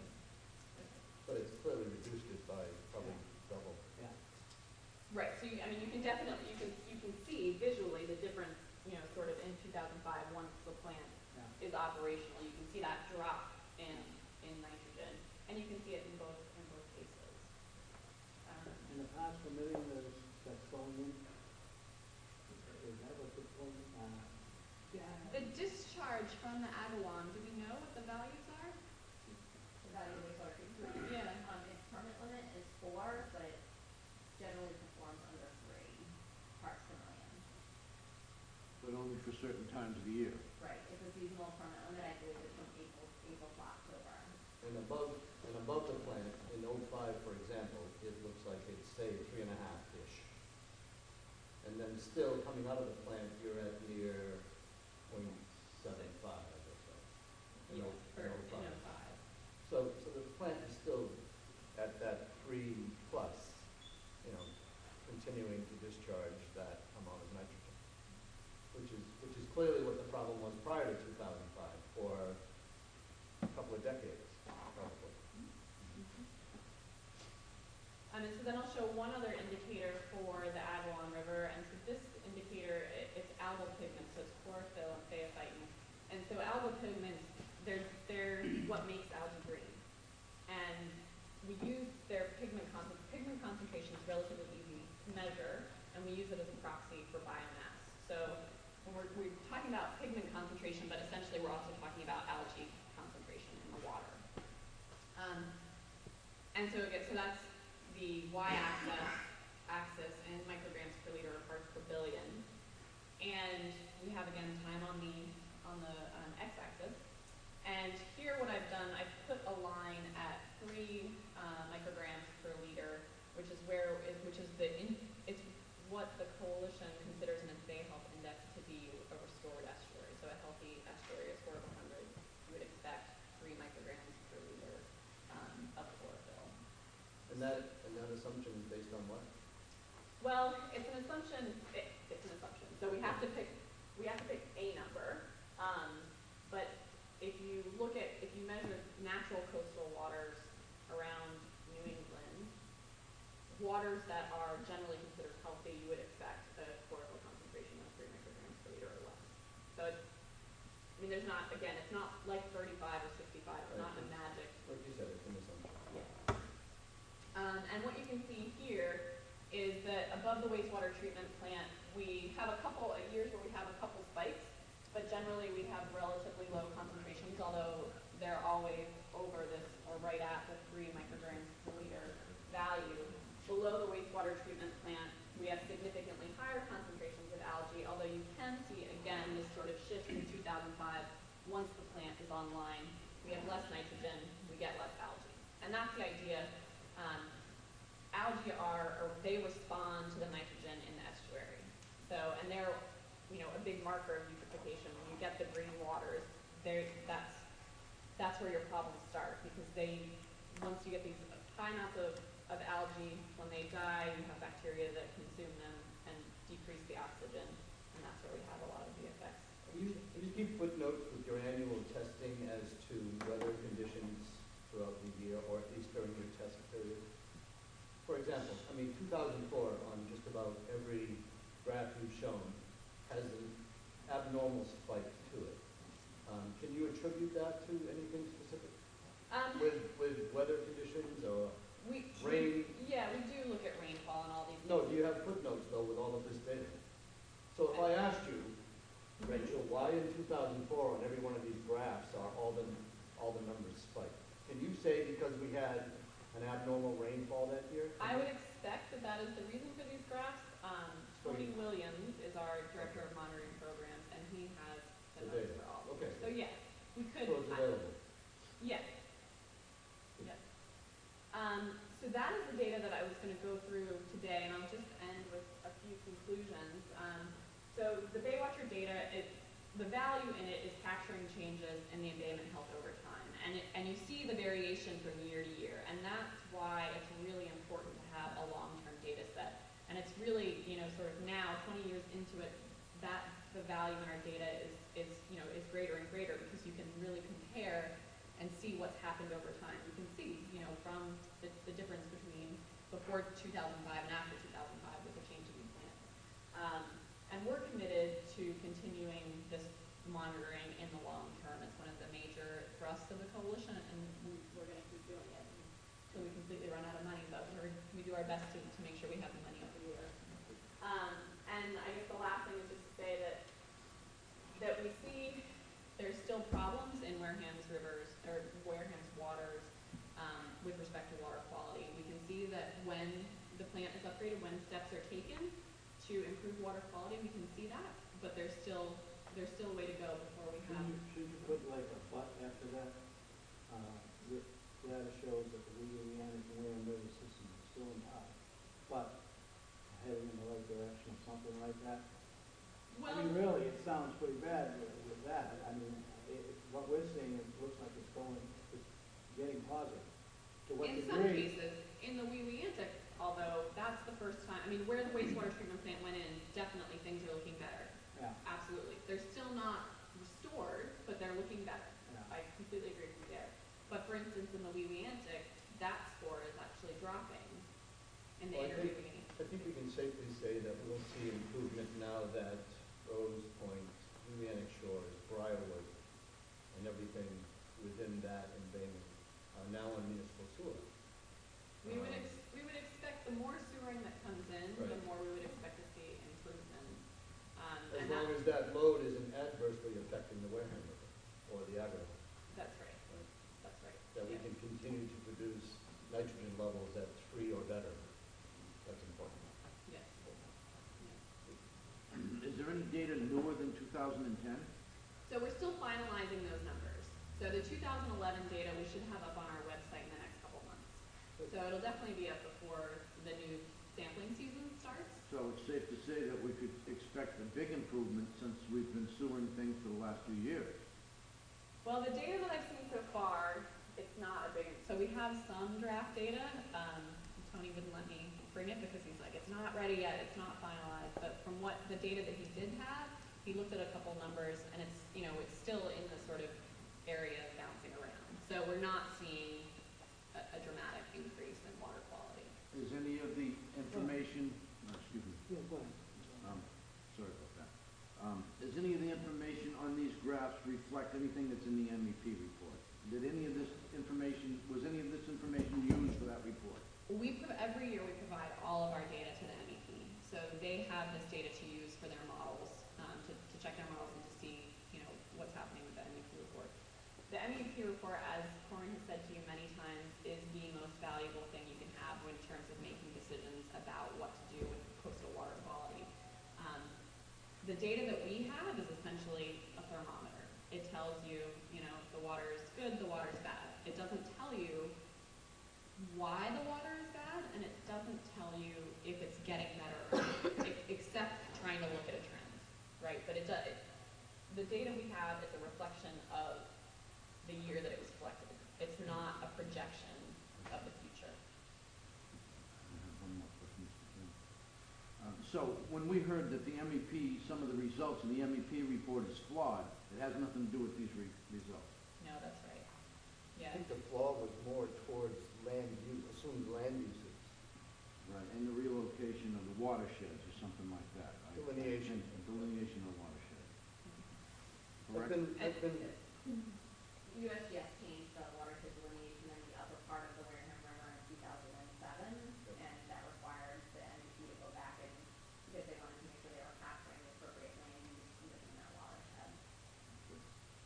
Aside of that, though, which doesn't change very dramatically, aside of that, and I've spent more time since nitrogen is on our table, so to speak, with that 2009 report. And interestingly, they attribute, again with assumptions, that lawn fertilizers are, if not greater than Title V, a problem with our two major embayments, two estuaries. And so, with a lot of assumptions on pounds per square foot, how many square feet of lawn, et cetera, times X units. But we probably should comprehensively consider how Wareham should handle the use of nitrogen fertilizer. Just if we want to do a thorough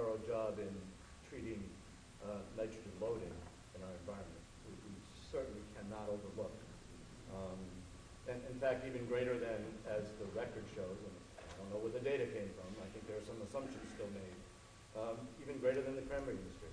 Now, I don't know that to be true, I'm just going by the report. This is what the report reads. So, we got stormwater runoff, and we got nitrogen fertilizers, particularly with respect to lawns, that are as great an issue. So, we need to include that, I think, in our planning, our management.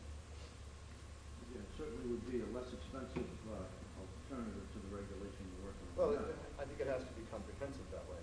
Road water runoff, huge. You know, we need to do a better job as a community with filtering road water runoff somehow. That has to be part of a comprehensive plan. So I'm surprised to hear, I'd seen the 2009 report, and maybe I should go back and look at it again, and there were errors in it, and so I think that's why it's critical that, to the extent this board can write a letter saying we need to redo and reissue that report as soon as possible, so that we can, so that you have the benefit to study it and have your questions answered. Well, I think the 209 report is value enough to go forward, at least from our concern. I mean, unless you're talking about areas that I'm not aware of. Specifically, what are you suggesting might be significantly different in getting a final report? I would want to make sure that the town and the board has the full information, and that report needs to be finalized and reviewed by the Department of Environmental Protection. Is there a specific So section within the report that's of concern to you? there are significant land use errors in it, and so I would want to make sure that the town is capturing, the town is capturing the correct land use the sources of nitrogen, so your management is directed at the appropriate sources of nitrogen. So you're suggesting what I'm saying or reading right now is not true? 2009? I'm not suggesting, it's a draft report that hasn't been reviewed and reviewed. Okay. And we're also, and I know Corin is not suggesting that any action by the board,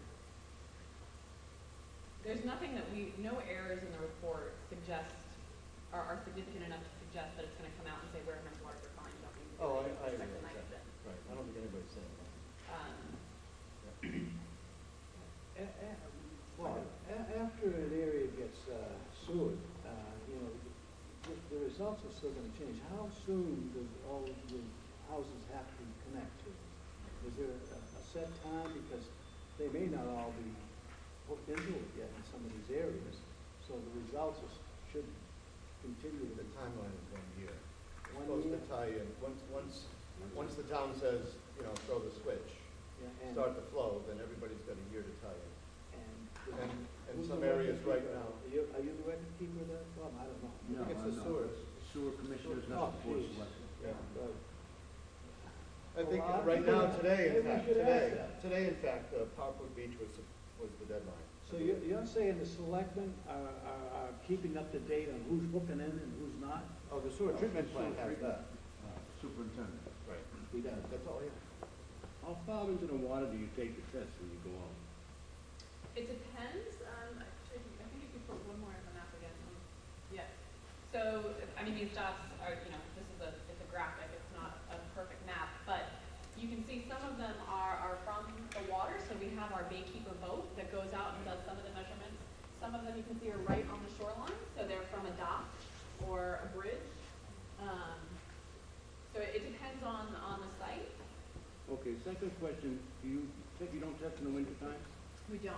just in the summertime? That's right. The other question I have, when you showed onset that time, your blue reading was very high in favorable. I think one of the reasons is that it's all sewage in that area. You go back on your little charts there, you had showed Well, onset beach or something, onset bay. Yeah, some of it, so the dark purple is completed sewer, right? Right. Yes.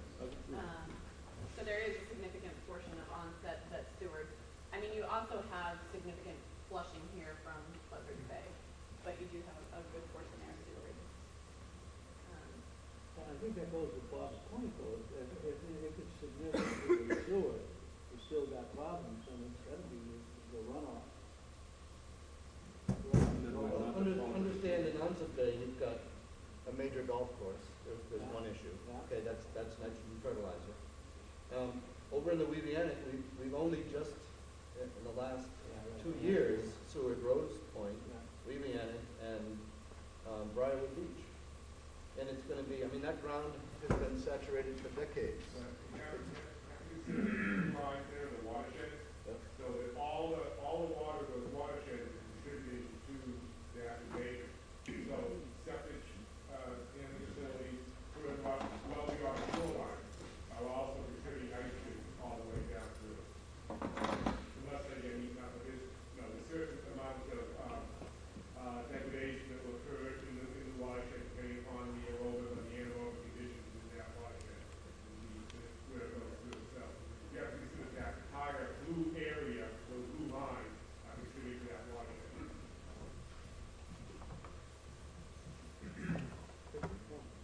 Thank you for that. Thank you very much. Actually, if you don't mind, I'll give you a few minutes. No, go ahead. Come on, you can just, I know who you are, but you can tell everybody else. Yeah, I'm John Vogel, I work in the, Bureau of Waste, it used to be Bureau of Waste Site Cleanup, but actually I think that's the state, right? I'm trying to do that up there, sorry, actually, don't use that. I'd like to give you a little perspective, actually, on maybe the history of regulation of the water and how we got where we are, because I know that's what you're interested in, and you try to do the right thing. I'm going to probably break my discussion up into two areas. One is official department policy, one may be just concepts that I can throw out there. They're not necessarily departmental policy, but they're just concepts as you go through this. First of all, I'd just like to say, from the department's point of view, we're happy to have folks willing to grab the nitrogen issue along with us. We're dealing with it, not just here in Buzzards Bay, but across the Cape, up on the South Shore region, anywhere there's abatement, particularly the impacts are there, and we're trying to get a handle on it ourselves and work forward. Historically, and I would say from the perspective, we have two governing statutes that we have to deal with. One is the State Clean Waters Act, and one is the Federal Clean Waters Act. And I'm going to flip back and forth between that, how we deal with that.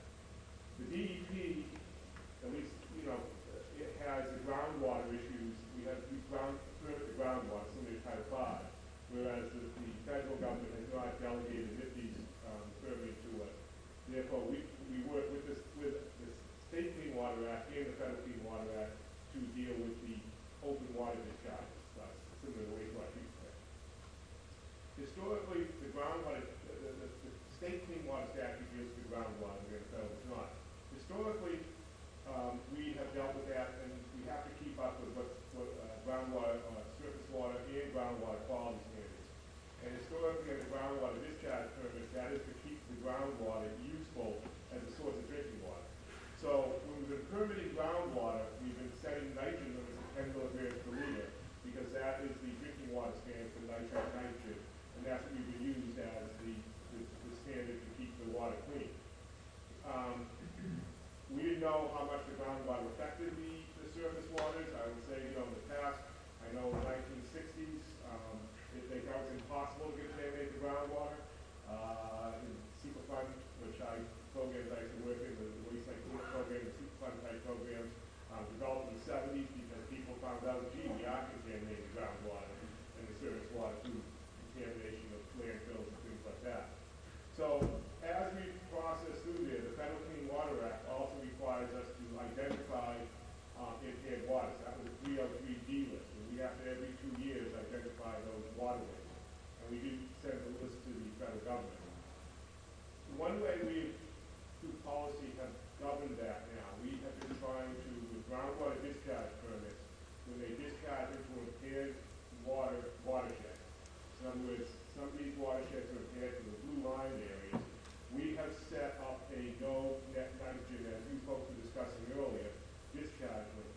So if a groundwater discharge plant is starting up, a new plant is starting up, that discharge has to be offset by nitrogen. We did this recently with AD Midkeys with River Run, and basically applied them to nitrogen offsets, reduced fertilization as an offset we saw. When you say offset, you mean some other area has to some reduce something? They're taking bogs out of production, certain bogs out of production that are influencing the watershed, the nitrogen offsets, and with the current on some of the emissions. So they have different offsets. So there's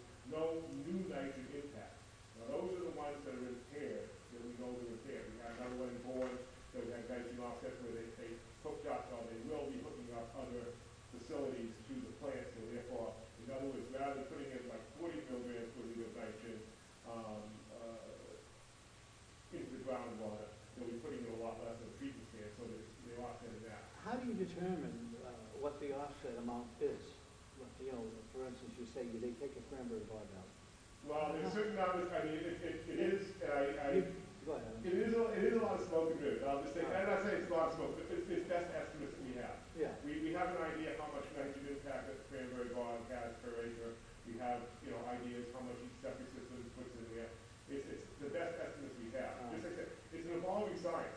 A lot of stuff we didn't know 20, 30 years ago. I mean, I've been now, I graduated in 82, so I mean, science has gone a long way since then. The stuff that I learned in college and grad school is now by the boards in a lot of ways. It's been, you know, Alvin taught us that every 10 years we double our knowledge, and I think that's what we're seeing here. We're doubling our knowledge and knowing what we're doing with the environment. So, but it also now, that's how we do that because of under the State Clean Water Act, we have impaired waters, we know that they're impaired, we've made a policy determination, that's how we're going to deal with that. Once a total maximum day load, or TMDL is created, now we're under the federal clean water. You know, correct me if I'm ever wrong. You know, I'm just kind of going along. I'm just trying to gather my thoughts as I go along. But we can then not permit anything that will violate the TMDL. So that means existing discharges and new discharges cannot violate that. Existing discharges, we kind of in the way of thinking is they can continue to try to reduce them as much as possible. But under the TMDL, with the Federal Clean Water Act approved TMDL, we have to make all of our permits meet that TMDL. So therefore, we have to push those discharges to be in compliance with that TMDL and reduce the amount of nitrogen or any pollutant coming out of there to that limit. And the federal government does this with their surface water discharge permits. As they've done, I'm sure, I don't know particularly the Wareham situation in a lot of detail, but they do that through the TMDL process too. They look at the load to a river where they can push the discharges down until they can eventually comply with the TMDL, Federal Clean Water Act. So, just giving that little bit of hierarchy, I just wanted to give you some view of how we regulate things in different situations. And just to throw out there some conceptual ideas, the way you folks may want to look at this.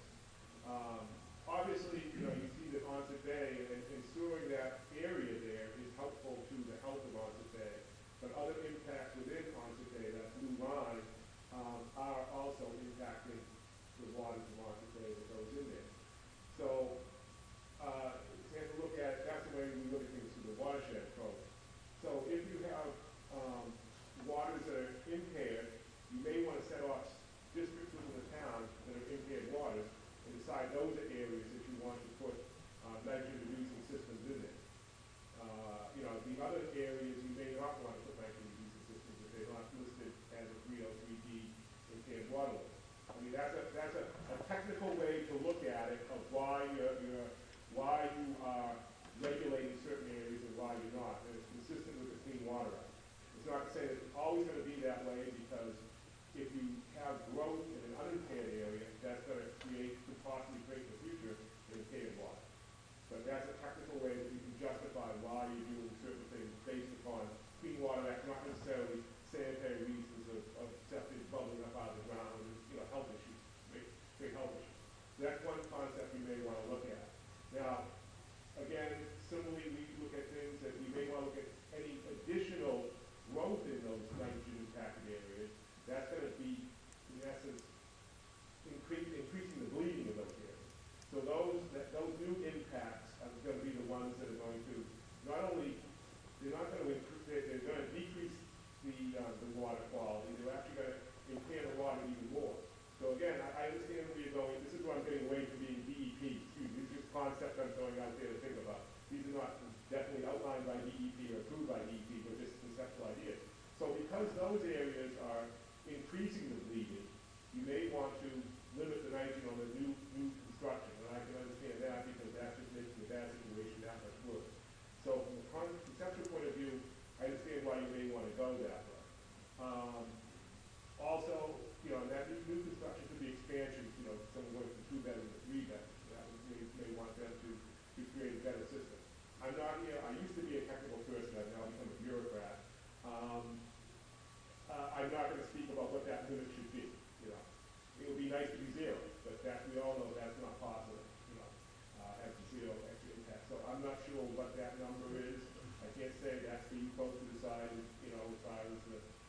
understanding what we're gonna allow in that area. Right, right, I mean, but, you know, I'm just saying, I think the concept of you're asking the regulation, we're happy you're doing that, but we're not gonna tell the town what to do, because, I mean, that's an idea the town has to do.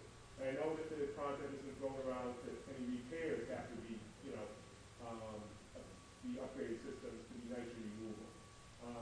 We as an agency understand also the financial impact that will create on people beyond going from a regular system to an upgraded system that doesn't use nitrogen. So just throwing out concepts, you may want to link that to the property value. If it's a certain percentage of the property value, if it's more than 20, 25, 5, 10, 50, whatever number you want to throw out there, if the improved system is a certain percentage of the property value, then you may get a waiver of some sort, you know, one way or another. So it's not putting a financial burden on folks too. You know, we realize as a state agency, it's not only stuff. When you say waiver, you mean a waiver from the limit? A waiver from maybe, if you have a failure, if you have Right. to replace your system, Right. and if the system for a nitrogen reducing system is gonna cost, let's say, Right. $40,000, the pump's only worth $100,000. Right, You know, it may be based upon the value of the property. that they don't have to install. Right, and then Yeah, you I find a understand. percentage of it, you know, that way you're not putting Right. the hardship on folks. Without a doubt, we've got areas like that. Right, exactly, and I don't, and, you know, obviously, everybody's sensitive to that, it's also a political reality, what you can get passed through the town. So I think, you know, that's something to consider. Again, if we're trying to create a better situation here overall, we're not gonna find the solution, I mean, the solution probably won't be in our lifetime in a lot of these places, to get them, fully, back to unimpaired water. Some of these watersheds, you're gonna take, you know, some of them take sewer, well, we had a meeting yesterday with the town of Falmouth, and some of the areas down by the Port Bay, the Finger Bay areas down there, those areas are basically, you know, need total sewer, and the whole watershed needs to be sewer. And a lot of those will never be fixed in our lifetime, but we're making improvements as we go along and lessening the impact as we go along. So those are some ideas that go out there, you know, what we've done, how we've gotten to our regulation. We've gotten better with our regulation from dealing with it as far as just keeping the water to be clean for drinking, to make it clean for ecological reasons. You know, it's again, it's been a learning process, and we've learned over the last 30 years that, you know, I've been in the environmental business myself. And it's changed immensely in that time, the standards and what we do. So, just want to throw that out there, more of the progression of how we got to some of our regulation, how we do some of our regulations, and if you have any questions, whatever. No, I think you've covered it quite a bit. I think you've covered it quite a bit. We probably will have a general hearing on this, maybe you'll attend when we have it. Oh, yeah, probably will. And then there'll be a lot of questions there from a lot of the townspeople to try to confuse you probably. Here's another one back there. Go ahead, sir. Sure. Are you saying that, the Title V standards right now are inadequate for, areas such as Wareham? And that, you know, I understand that the standards are, you know, you need 5 feet above your septic system, you need, you know, if you're, so close within, what, the 100-foot barrier, or those types of things. Are you telling me that just because you fall into an area, and I happen to fall into the area that is sewer, but of course, 100 feet down from my house is where it's stuck. But, So, well, you know, I mean, Title V, just as a Title V was done more for sanitary purposes, the health purposes, not to protect the invaders. okay. So, you know, the When nitrogen. you're talking about making nitrogen reducing systems for sanitary purposes, that if you have to do a repair, now you gotta do a nitrogen reducing No, system I don't just think- because you're in a location. I don't think they're As doing it. opposed to meeting the actual applicable standards that are established in Title V for that. Right, that's a town, that would be a town bylaw. You know, we wouldn't be saying the town has to do that. I'm saying that the Title V was set up for sanitary purposes, so that you're not getting, bacteria, human waste, and the like, you know, breaking out or exposing people. What we didn't know at the time, or way back when, is that the nitrogen is actually impairing a lot of these watersheds. Because it's an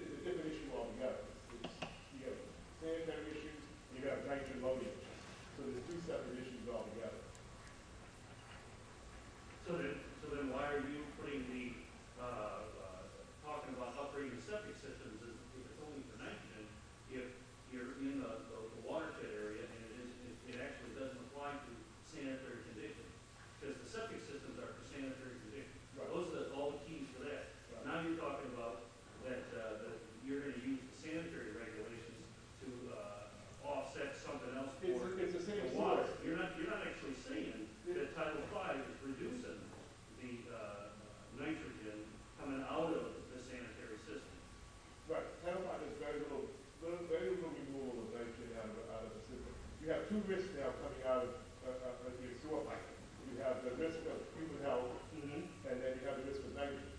Okay. So you have to do some sort of treatment for both. And Title V does very little treatment for nitrogen. And if the concept here is to reduce nitrogen, and that's what we've been discussing at these various meetings, then you have to add some sort of a treatment system that will help reduce nitrogen to increase the health of the waterway. So one is more of a human health risk, one is an ecological risk. You want to look at that one. And I understand what you're saying, and I agree with it. But to force someone, I mean, if you can meet all of the applications, it doesn't necessarily mean that a particular septic system is contributing to the wastewater or the water table itself. If I'm in elevation 120, right? How is my nitrogen then affecting if I don't have a river next to me or something? Well, it's because all the groundwater then flows into the river. So the nitrogen that's in the water in the Title V system stays in that water. Well, given that logic, then you need to do the whole area, Yeah, well, as opposed to just specific spots. Because as you get closer to the water, you've already collected, thousands and thousands or millions of gallons before you get there. Right. So I mean, it's like, this whole concept, treatment, you close the gate after the cattle come. the whole thing, and I'm sure Colin can speak to this too, I mean, the Chesapeake Bay is basically a big example of what we're doing here in Buzzards Bay, what we're doing in the Cape with the estuary. And the Chesapeake Bay watershed reaches all the way up into New York State. Right. And through the Federal Clean Water Act, the states have to get these people way up in New York Right. to meet the water quality standards in Chesapeake Bay. Okay. So similarly, the watersheds here, but it's much smaller here because we're so close to the water, anybody discharging in that watershed has to help meet the water quality standards of that entire watershed. Okay. So So, they're contributing to it. And I understand that. I think the point that maybe is confusion is when Jonathan was just talking about different areas that are. Concentrate on a particular effort. Prioritize, Yeah. That prioritize. you could, in that area, you wouldn't be just looking at the systems right along that entire river, you'd be looking at the watershed that contributes to that entire river. Which leads me to my next item, all right? The sewer system runs to Tim's Point on Hathaway. And there's nothing- you mean the nothing. municipal sewer? I've gone to say, yes, The municipal sewer. yeah, and I've actually gone to the sewer treatment plant, and I asked when the sewer was gonna come up, because it runs down Main also. That's right here. All right. That's where it stops. Right. Right. The sewer also runs down Main, which is at the top of Hathaway. Yep. Okay? They have no plan at all, zero, the sewer, the rest of that road, to tie it in. So you got 1.1 miles of Hathaway that isn't sewer. Which is right along the Weavianic River. Correct. Okay, it's so important. Yep. How come you don't take that sewer and run it all the way up the road? Well, we got the same issues with a couple of other neighborhoods. What was your first name again? Paul. Paul. You take, for example, here's our Agawam River, Right. okay? This is a neighborhood, in fact, we had a piece of property in that neighborhood before us tonight who's doing an upgrade, all right? And that piece of property happens to be close to what this, I believe, represents as wetlands.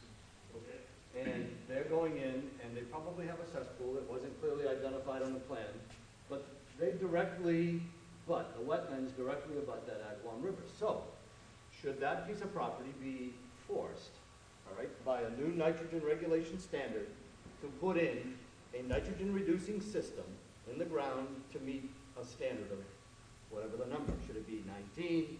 Should it be 12 as our draft regulations are proposing? Should it be something in between? Should it be less? I mean, that's what we're faced with deciding as we speak. And we're going to bring forward a proposed regulation that is going to be subject to any input you might have and others to discuss exactly that point. Should it be 12? Should we start with 19 as the state mandates? And should we continue to make improvements as we know the science improves and or the systems improve? We've had before us last meeting a couple of manufacturers who can't quite meet the proposed standard we have in our draft regulation. at least not from an acceptable viewpoint of the state at this point. They have not been generally qualified, so are we I know he has a system. We guarantee performance to 5. Okay, so there's the manufacturer who's saying he can get 5 for, you know, part. In all, open and honest, I also install, Okay. okay? Yep. I know what the systems are, I know what they cost, and everything like that.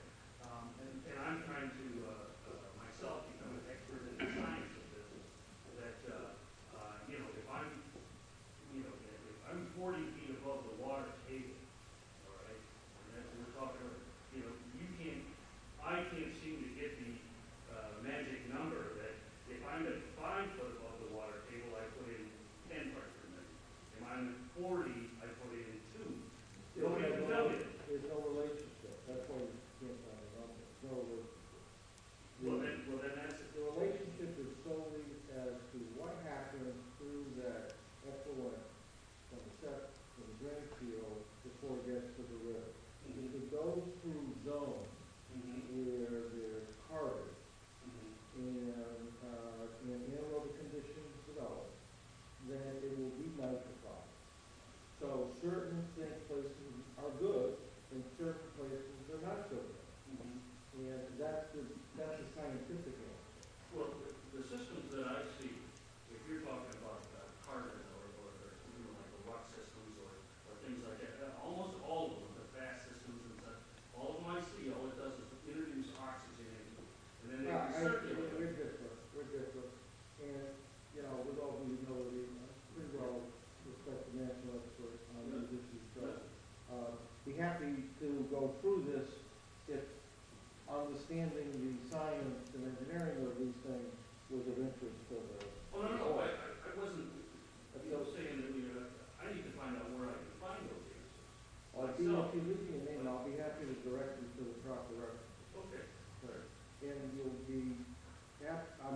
you're gonna learn that if you've got sandy soil, the rule of thumb in sandy soil is only 25% gets removed in the septic system. Okay, and primarily in the drain field. And I can say we work in Nevada, we work in Florida, every day we know this stuff. So you may be in a lucky spot, if you will, where the plume goes through a wetland. Could work, but if it's a mucky wetland, water's not going to go through it. So it doesn't do anything, it goes around it.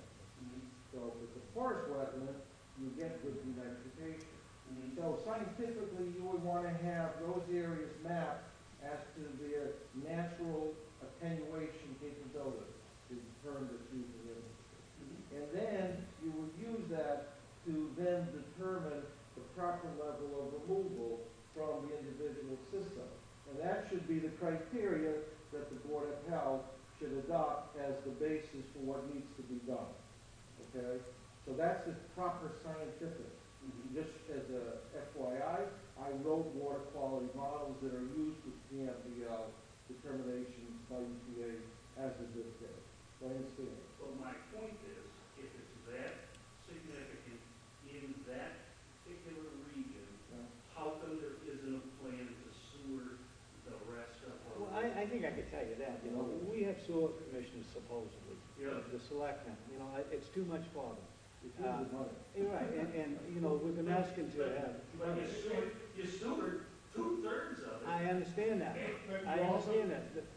Go ahead. Oftentimes the sewer is. I can share with you the cost issue, the cost of sewer for nitrogen control is usually a lot higher than the cost of nitrogen removal on an individual. The record shows that. Now, what it is exactly in Wareham, I don't know the details, but don't assume that sewer is cheap so it does the job. I never said it was. So I think the question is what should be the proper nitrogen removal? How you do it is another thing. The swimming plans follow what's called comprehensive wastewater management plan. And that's set forth. And most of the time, in the last, prior to the last 5 years, they've always been set for sanitary purposes.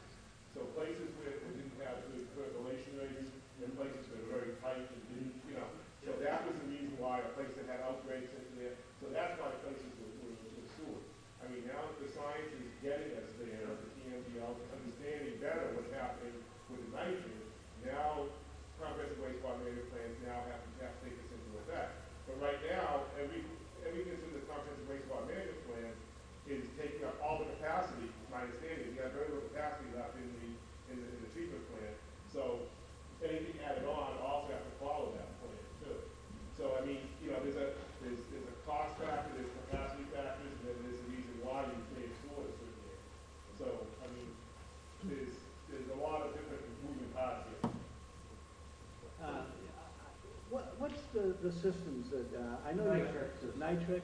My name is P.O. Lombardo, again, Lombardo. We're environmental engineers. We're not quote manufacturers. We provide systems on a turnkey basis. So, You have maybe a brochure or something Yeah, about, well, that you could leave with us? yeah, That would be good. and I've left some things in the past with Bob Good. that describes the technology. I wasn't sure exactly the agenda on what you want to talk about. I was frankly more prepared to answer questions on, you know, what's possible, how much does it cost? We can get into the. Well, those are the questions. What's that? Those are the Yeah, I questions. think that's true. To be honest. So, let me just provide you some general guidelines, and naturally everything site specific. First of all, in terms of performance, the performance as documented by third party, US EPA, that system that we've engineered produces the best in the industry. We typically get average 3 on an individual basis, both on single-family property as well as what's referred to cluster or neighborhood system. So we frankly broke the barrier of performance at small scale. That was our objective 10, 15 years ago. Otherwise, you'd have to sewer everything. So the technology works, it's highly reliable, doesn't require a lot of maintenance, low energy use, $35 a year is the energy use. This is your system. Excuse me? You're talking about your system. That's correct. And so the capital cost, which is, you know, one payment buys everything, soft cost and hard cost, typically is going to be in the, there's a lot of depends, generally going to be $22,000 to $25,000. Now, can I ask, is that added on to what's there, or is that your That's system? correct. Good question. Thank you. That is for what we call retrofit. We can go in and retrofit, and not go, we have in Maryland, where they have this, what they call a toilet pack program that subsidizes things, and frankly, that might be something you want to think about, we retrofit these onto properties that have a properly operating septic tank and drain field. So that's what it costs. Now, and again, we guarantee 5. And you don't add anything to the drain field? That's correct. Okay. That's correct. We have a clean enough effluent so that you can get, it would qualify for the drain field size reduction that, you know. On a newer system? Excuse me? On a newer system? That's correct. That's or in a repair. Or repair. Right. So, so that's what the individual system costs. The operation maintenance cost is dictated by the DEP monitoring department. And they're a little bit onerous for having an individual system to the extent that we sometimes have now adopted the policy that we put that cost into the capital cost. Because the annual cost is going to be in the $500–600 a year for and that the capital cost goes up about $3,000 to $4,000. Excuse me, I can't remember. It's really for the extra sampling that's done in the first 2 years of operation. And that's because they make you do it 4 times a year? Right. The DEP. I mean, they're kind of like the bandits a little bit on this. Excuse me, what? I think you were saying they're kind of like the bandits on this, that they make you do Well, what you say you may not have, shouldn't have to do.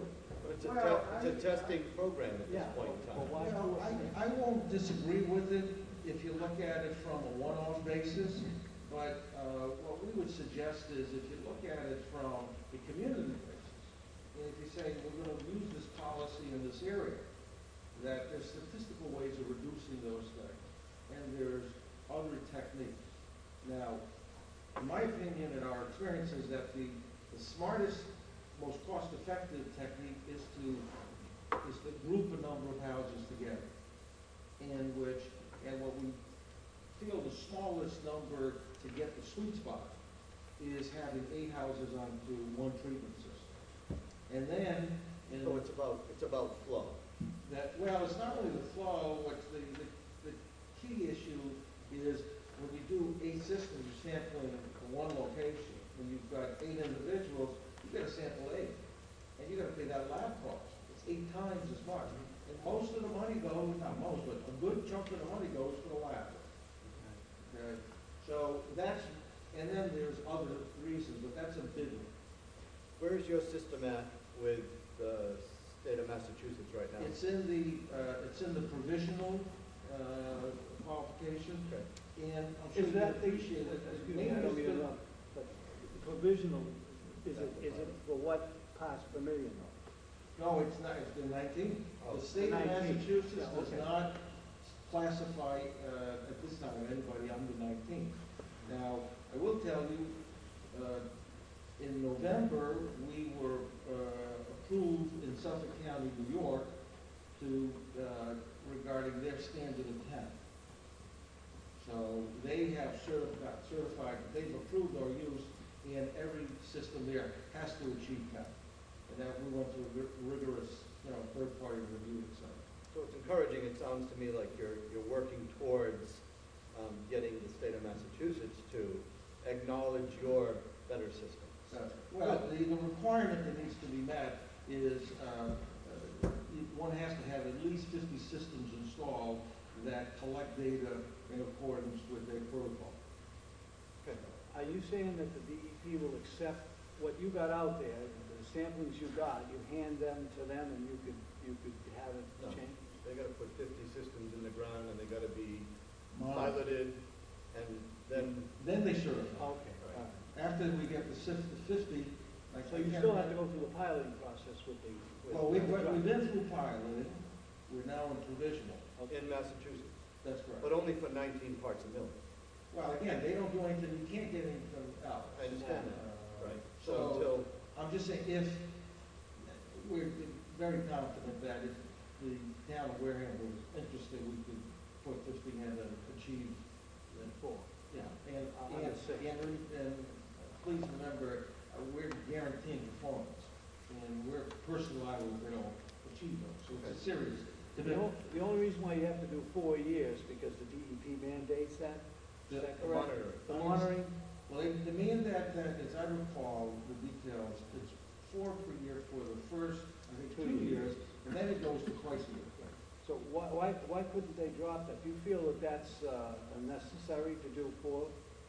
Well, I frankly am a big fan of sampling intensively when you start out. Okay. You prove performance, and then you slow it, then you release it. I would prefer, for single-family properties, I would only do once a year. I don't think twice a year is necessary.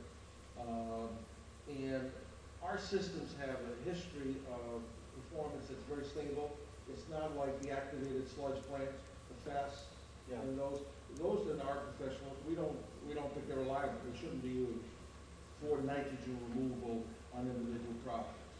What about the component here in Wareham where we have a lot of seasonal Right. units? Right.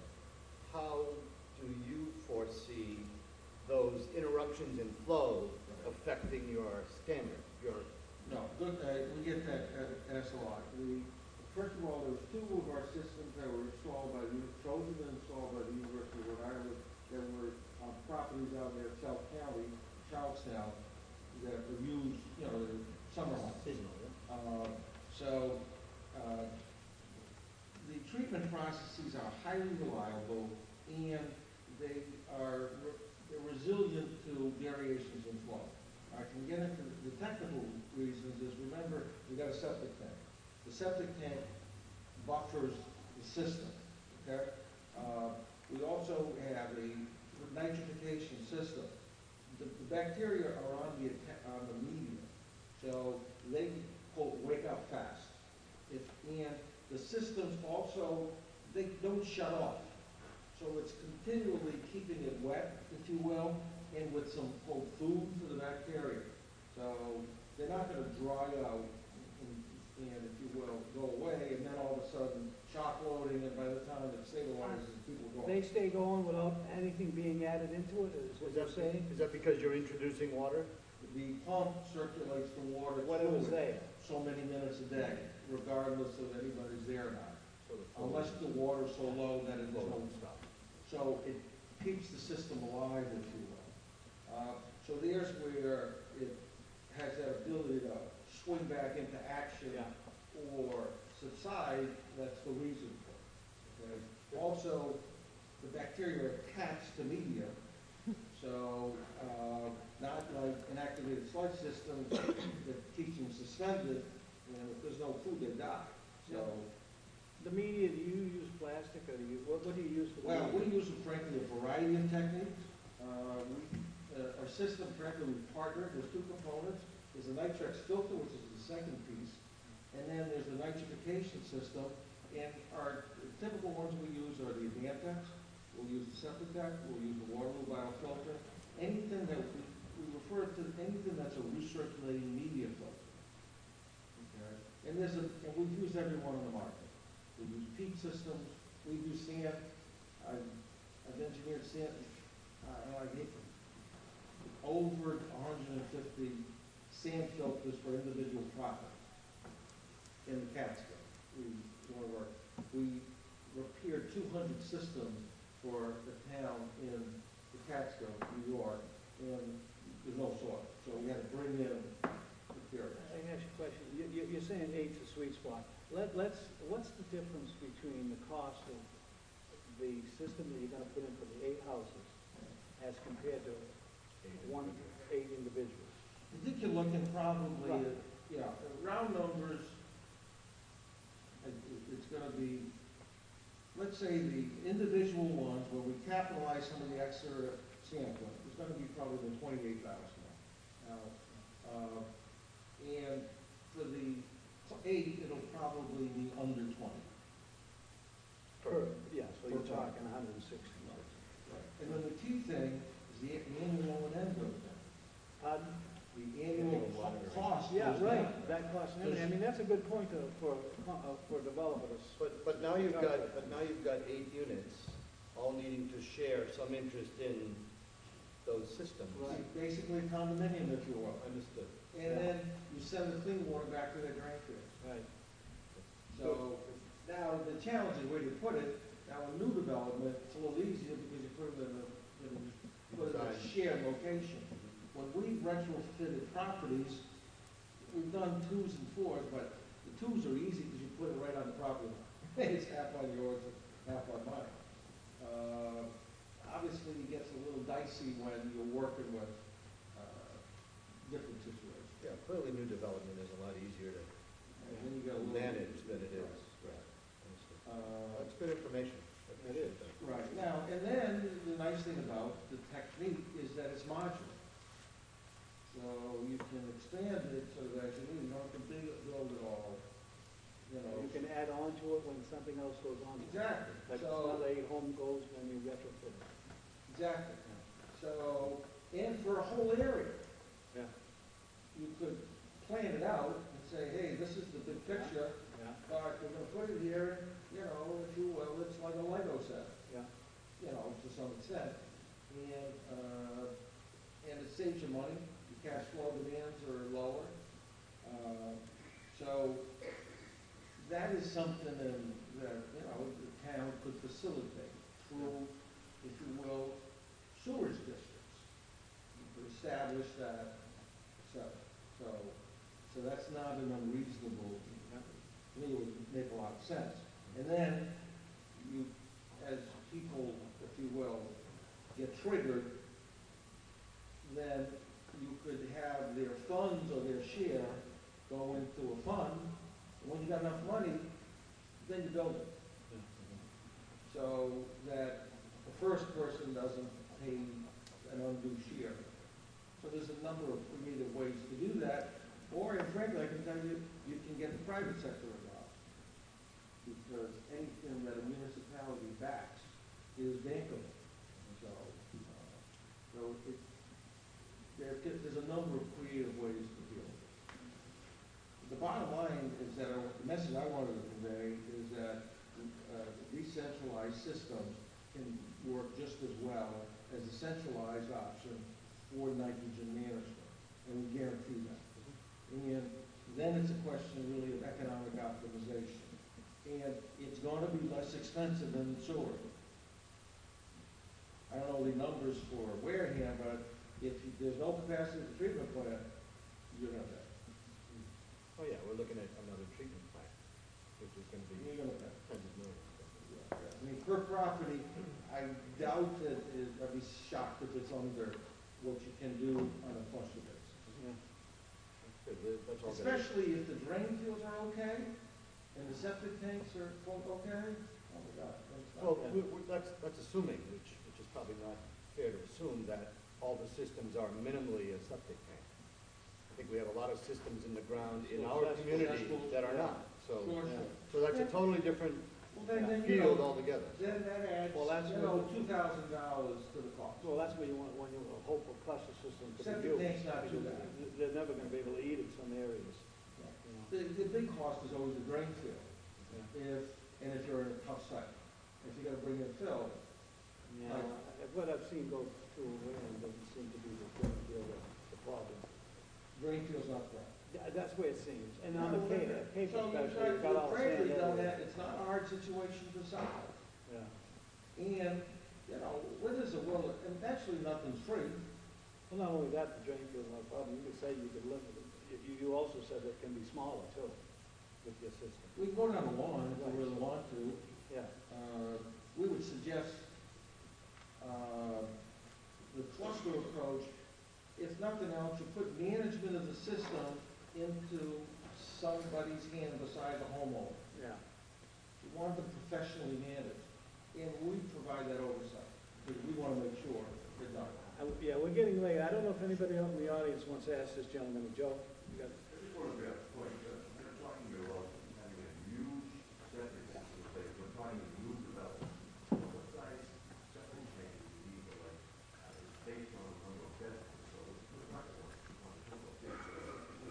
Now, how big a development are you referring to? Well, I'm saying, you said eight houses. No, what are you referring to? What's big in your mind? Well, to me, like, say, we have people coming in there that want to build eight, 10 houses. Oh, that's not big enough. I got an example. No, we just did one, we got two of Okay, those. I just asked you a question, I just want to know. We build septic systems in Wareham according to the DEP regulations, and they state that you figure out gallons for each bedroom. Right. So we're talking, say, 10 houses, they all have 3 bedrooms. Right. Now, what size, we're going to get a septic tank? I can show you a picture of one we did. Well, like, this, afterwards you can show me, I just want to get the point across here, where we're trying to get this thing passed in town so we can take care of the nitrogen, but we also have a problem, the septic systems in the town of Pembroke, Wareham, I'm sorry, we have a high water table. Okay. We have a real high water table, and I've come to the last 2 meetings here, and they vary the DEP, in fact, I think they vary the DEP regulations about the system for water table. They can't do it. Right. So we're putting in pump systems now. Right, mounted system. But, and the soils down here are very sandy. Right. And that gentleman's question is, when you put the leachate into the sand, it goes down. Right. I learned before, foot flow is not good. You have to slow it down, we have a problem with that, and that's why we're having all these problems in the bay here, the rivers and everything else, because everything's going out too fast. I agree. Yeah. But what his system sends out there doesn't need a big depth. You know, what you're saying, is that correct? In certain states, we could discharge in areas that 2 feet is normal, it's not unusual. It's 2 feet to high groundwater, and I know in some states it's 1. Because the quality of the water is very high, we're talking about. And especially if you add a disinfection unit. You're talking quality water after it goes through the system. Oh, God, yeah. Right. I mean, in California, we're producing water that meets unrestricted reuse standards. We could use it for spray irrigation. One last question. Yeah, well, let me use this scenario. I live off Tapaway here.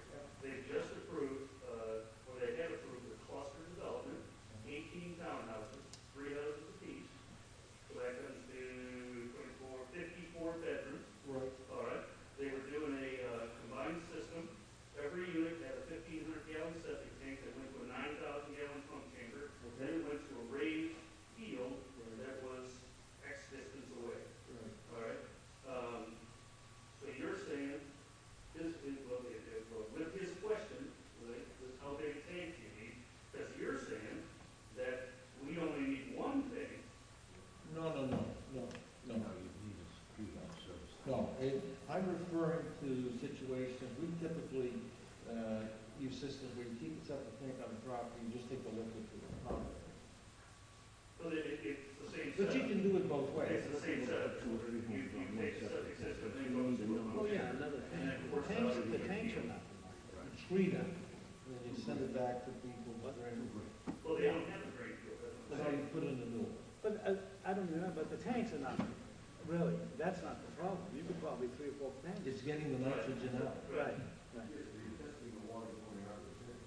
So you have, No, I meant putting a number of tanks isn't a big deal. you're gonna test 20 tanks, or you're gonna 20 tanks. Yeah. Only on provisional you're talking about when you do that. What goes in, You're saying you can save money by a cost. So you're saying. No, think of it simply, just to make sure, let me try to be crisp. We're talking about economies of scale. So we're saying that the sweet spot of the smallest number of systems to get the best economies of scale is 8. The bigger you go, the more economies of scale. When you go to 1, that individual's cost is going to be greater than if they were part of a system that had 8 or more units. That's all. So that collective system though needs to have power come to it. yeah, all right. I'm gonna have to cut it. Okay, sorry. Thank you. Thank you for your questions. I appreciate you letting me talk. No problem. Well, I guess that's it, I think. But thank you very much for coming. My pleasure. We can talk to you in a few minutes. And Bob has our background and technical information. If you want anything further, please don't hesitate to. We have to try. But just to be sure, your system is a denitrification system and a nitrification. You need 2, you need both. Exactly. Nitrification first and then the denitrification. So it's a 2-unit system. And if you don't mind, I'll show you a picture one. Picture tells a story. And What's that? 4-7. Yeah, and then I'll be quick. There's the brochures of them. These are the projects we did in Maryland. And be happy to give one to anybody else. So yeah. But you can see that it's a small footprint. But I don't want to take any of your time, but I know you've got a busy schedule. But if you need to, you want to go through this any further? Well, I want to maybe grab you afterwards for a few minutes. That's all right. I'll wait around. I'm going to just change the order for a second. Amy, do you mind coming up now? I'm holding you back there.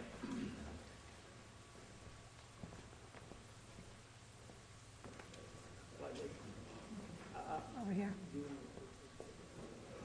Yeah, that's fine.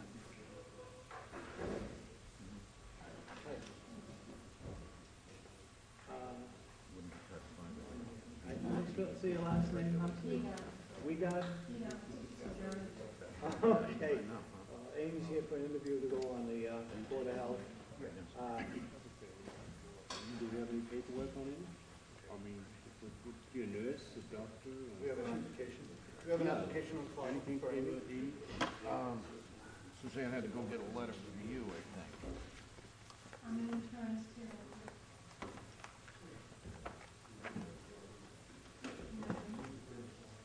Sorry, what'd you say? I'm an internist here from Wareham. Okay. Which office do you work on? Your own? My office. It's across, used to be on corner Port Sawyer and High Street, and now it's over near Southern Court, just called home. You in that big gray building with the, It's now yellow. Used to be the Social Security building. oh, And it was physical therapy for some years, across from Southern Court. oh, I know what that's all. Glenn, she's Dr. Gleason's daughter. For the record. Questions? So you live with us year round then, right? Excuse me? You're a year-round resident? Yes, I am.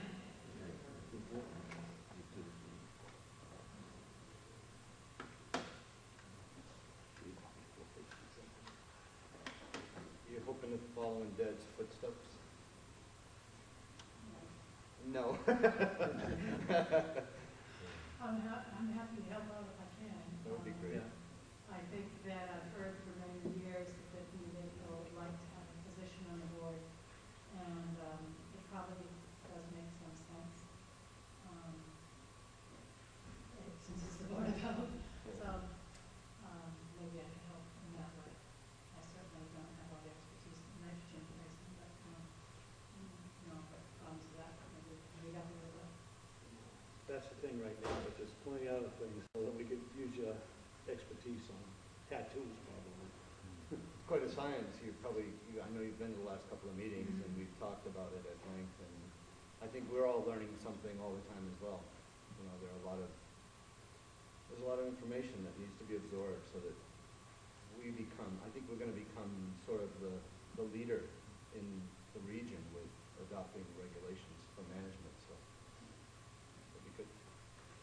Are you familiar with how the process works now?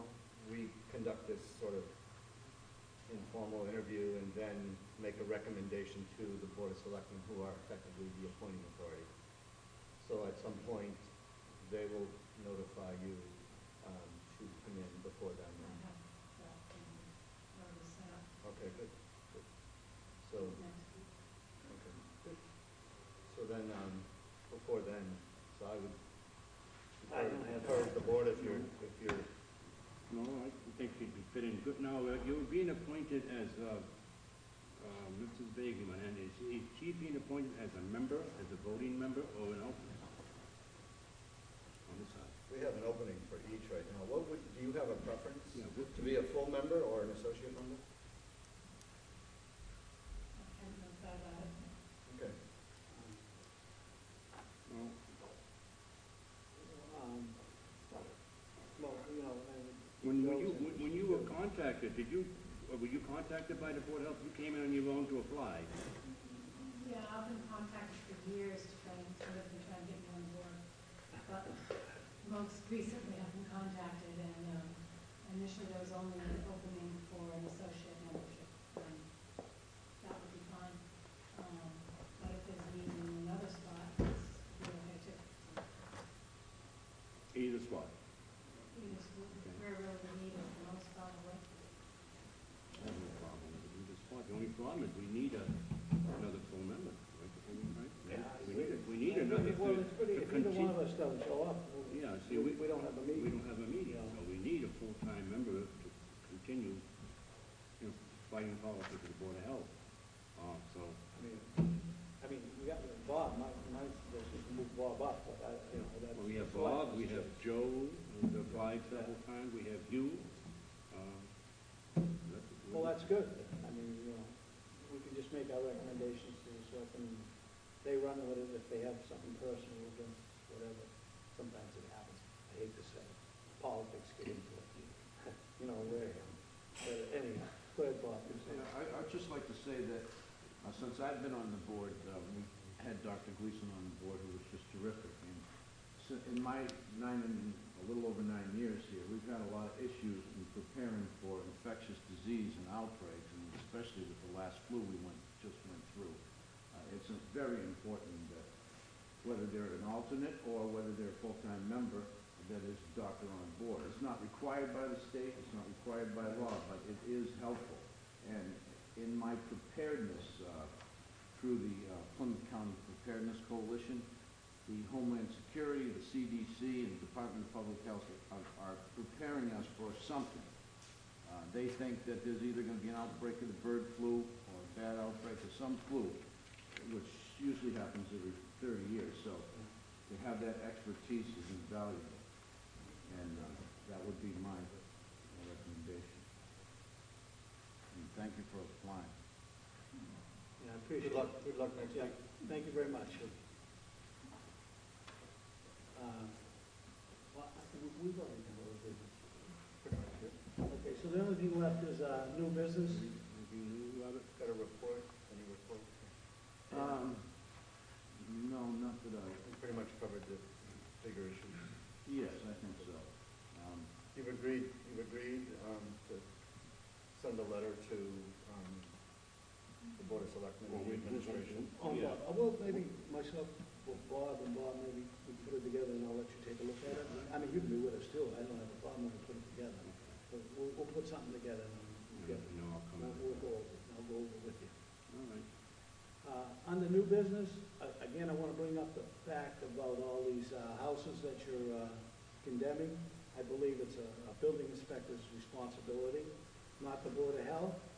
And I think that we also should send a letter to the selectmen, and especially Mark Andrews, I'll grab it in 2 seconds, Joe, letting know the fact that, you know, buildings that need to come down, buildings that are unsafe, the building inspector should be the one that's taking a look at these, not the Board of Health. So, do you have a problem with sending a letter? No, I don't have a problem getting a letter to them, it's just that we have an awful lot of houses that probably we don't even know of, that can be condemned, you know? Right. We don't know, if people live in them or whatever. Well, I have no reason not why I disagree with you sending a letter to make sure that the building inspector does the research on these houses and apply card them and make them for an occupier. Well, we could, I went on just to wrap up quick, I went on another inspection last week, because the animal control officer had an issue with cats. And we visited, 3 houses in one neighborhood, all of which are vacant. The cats seem to have their way with getting in and out. They're probably foreclosed and bank-owned. But unless there's an issue with the public health, there's really no jurisdiction that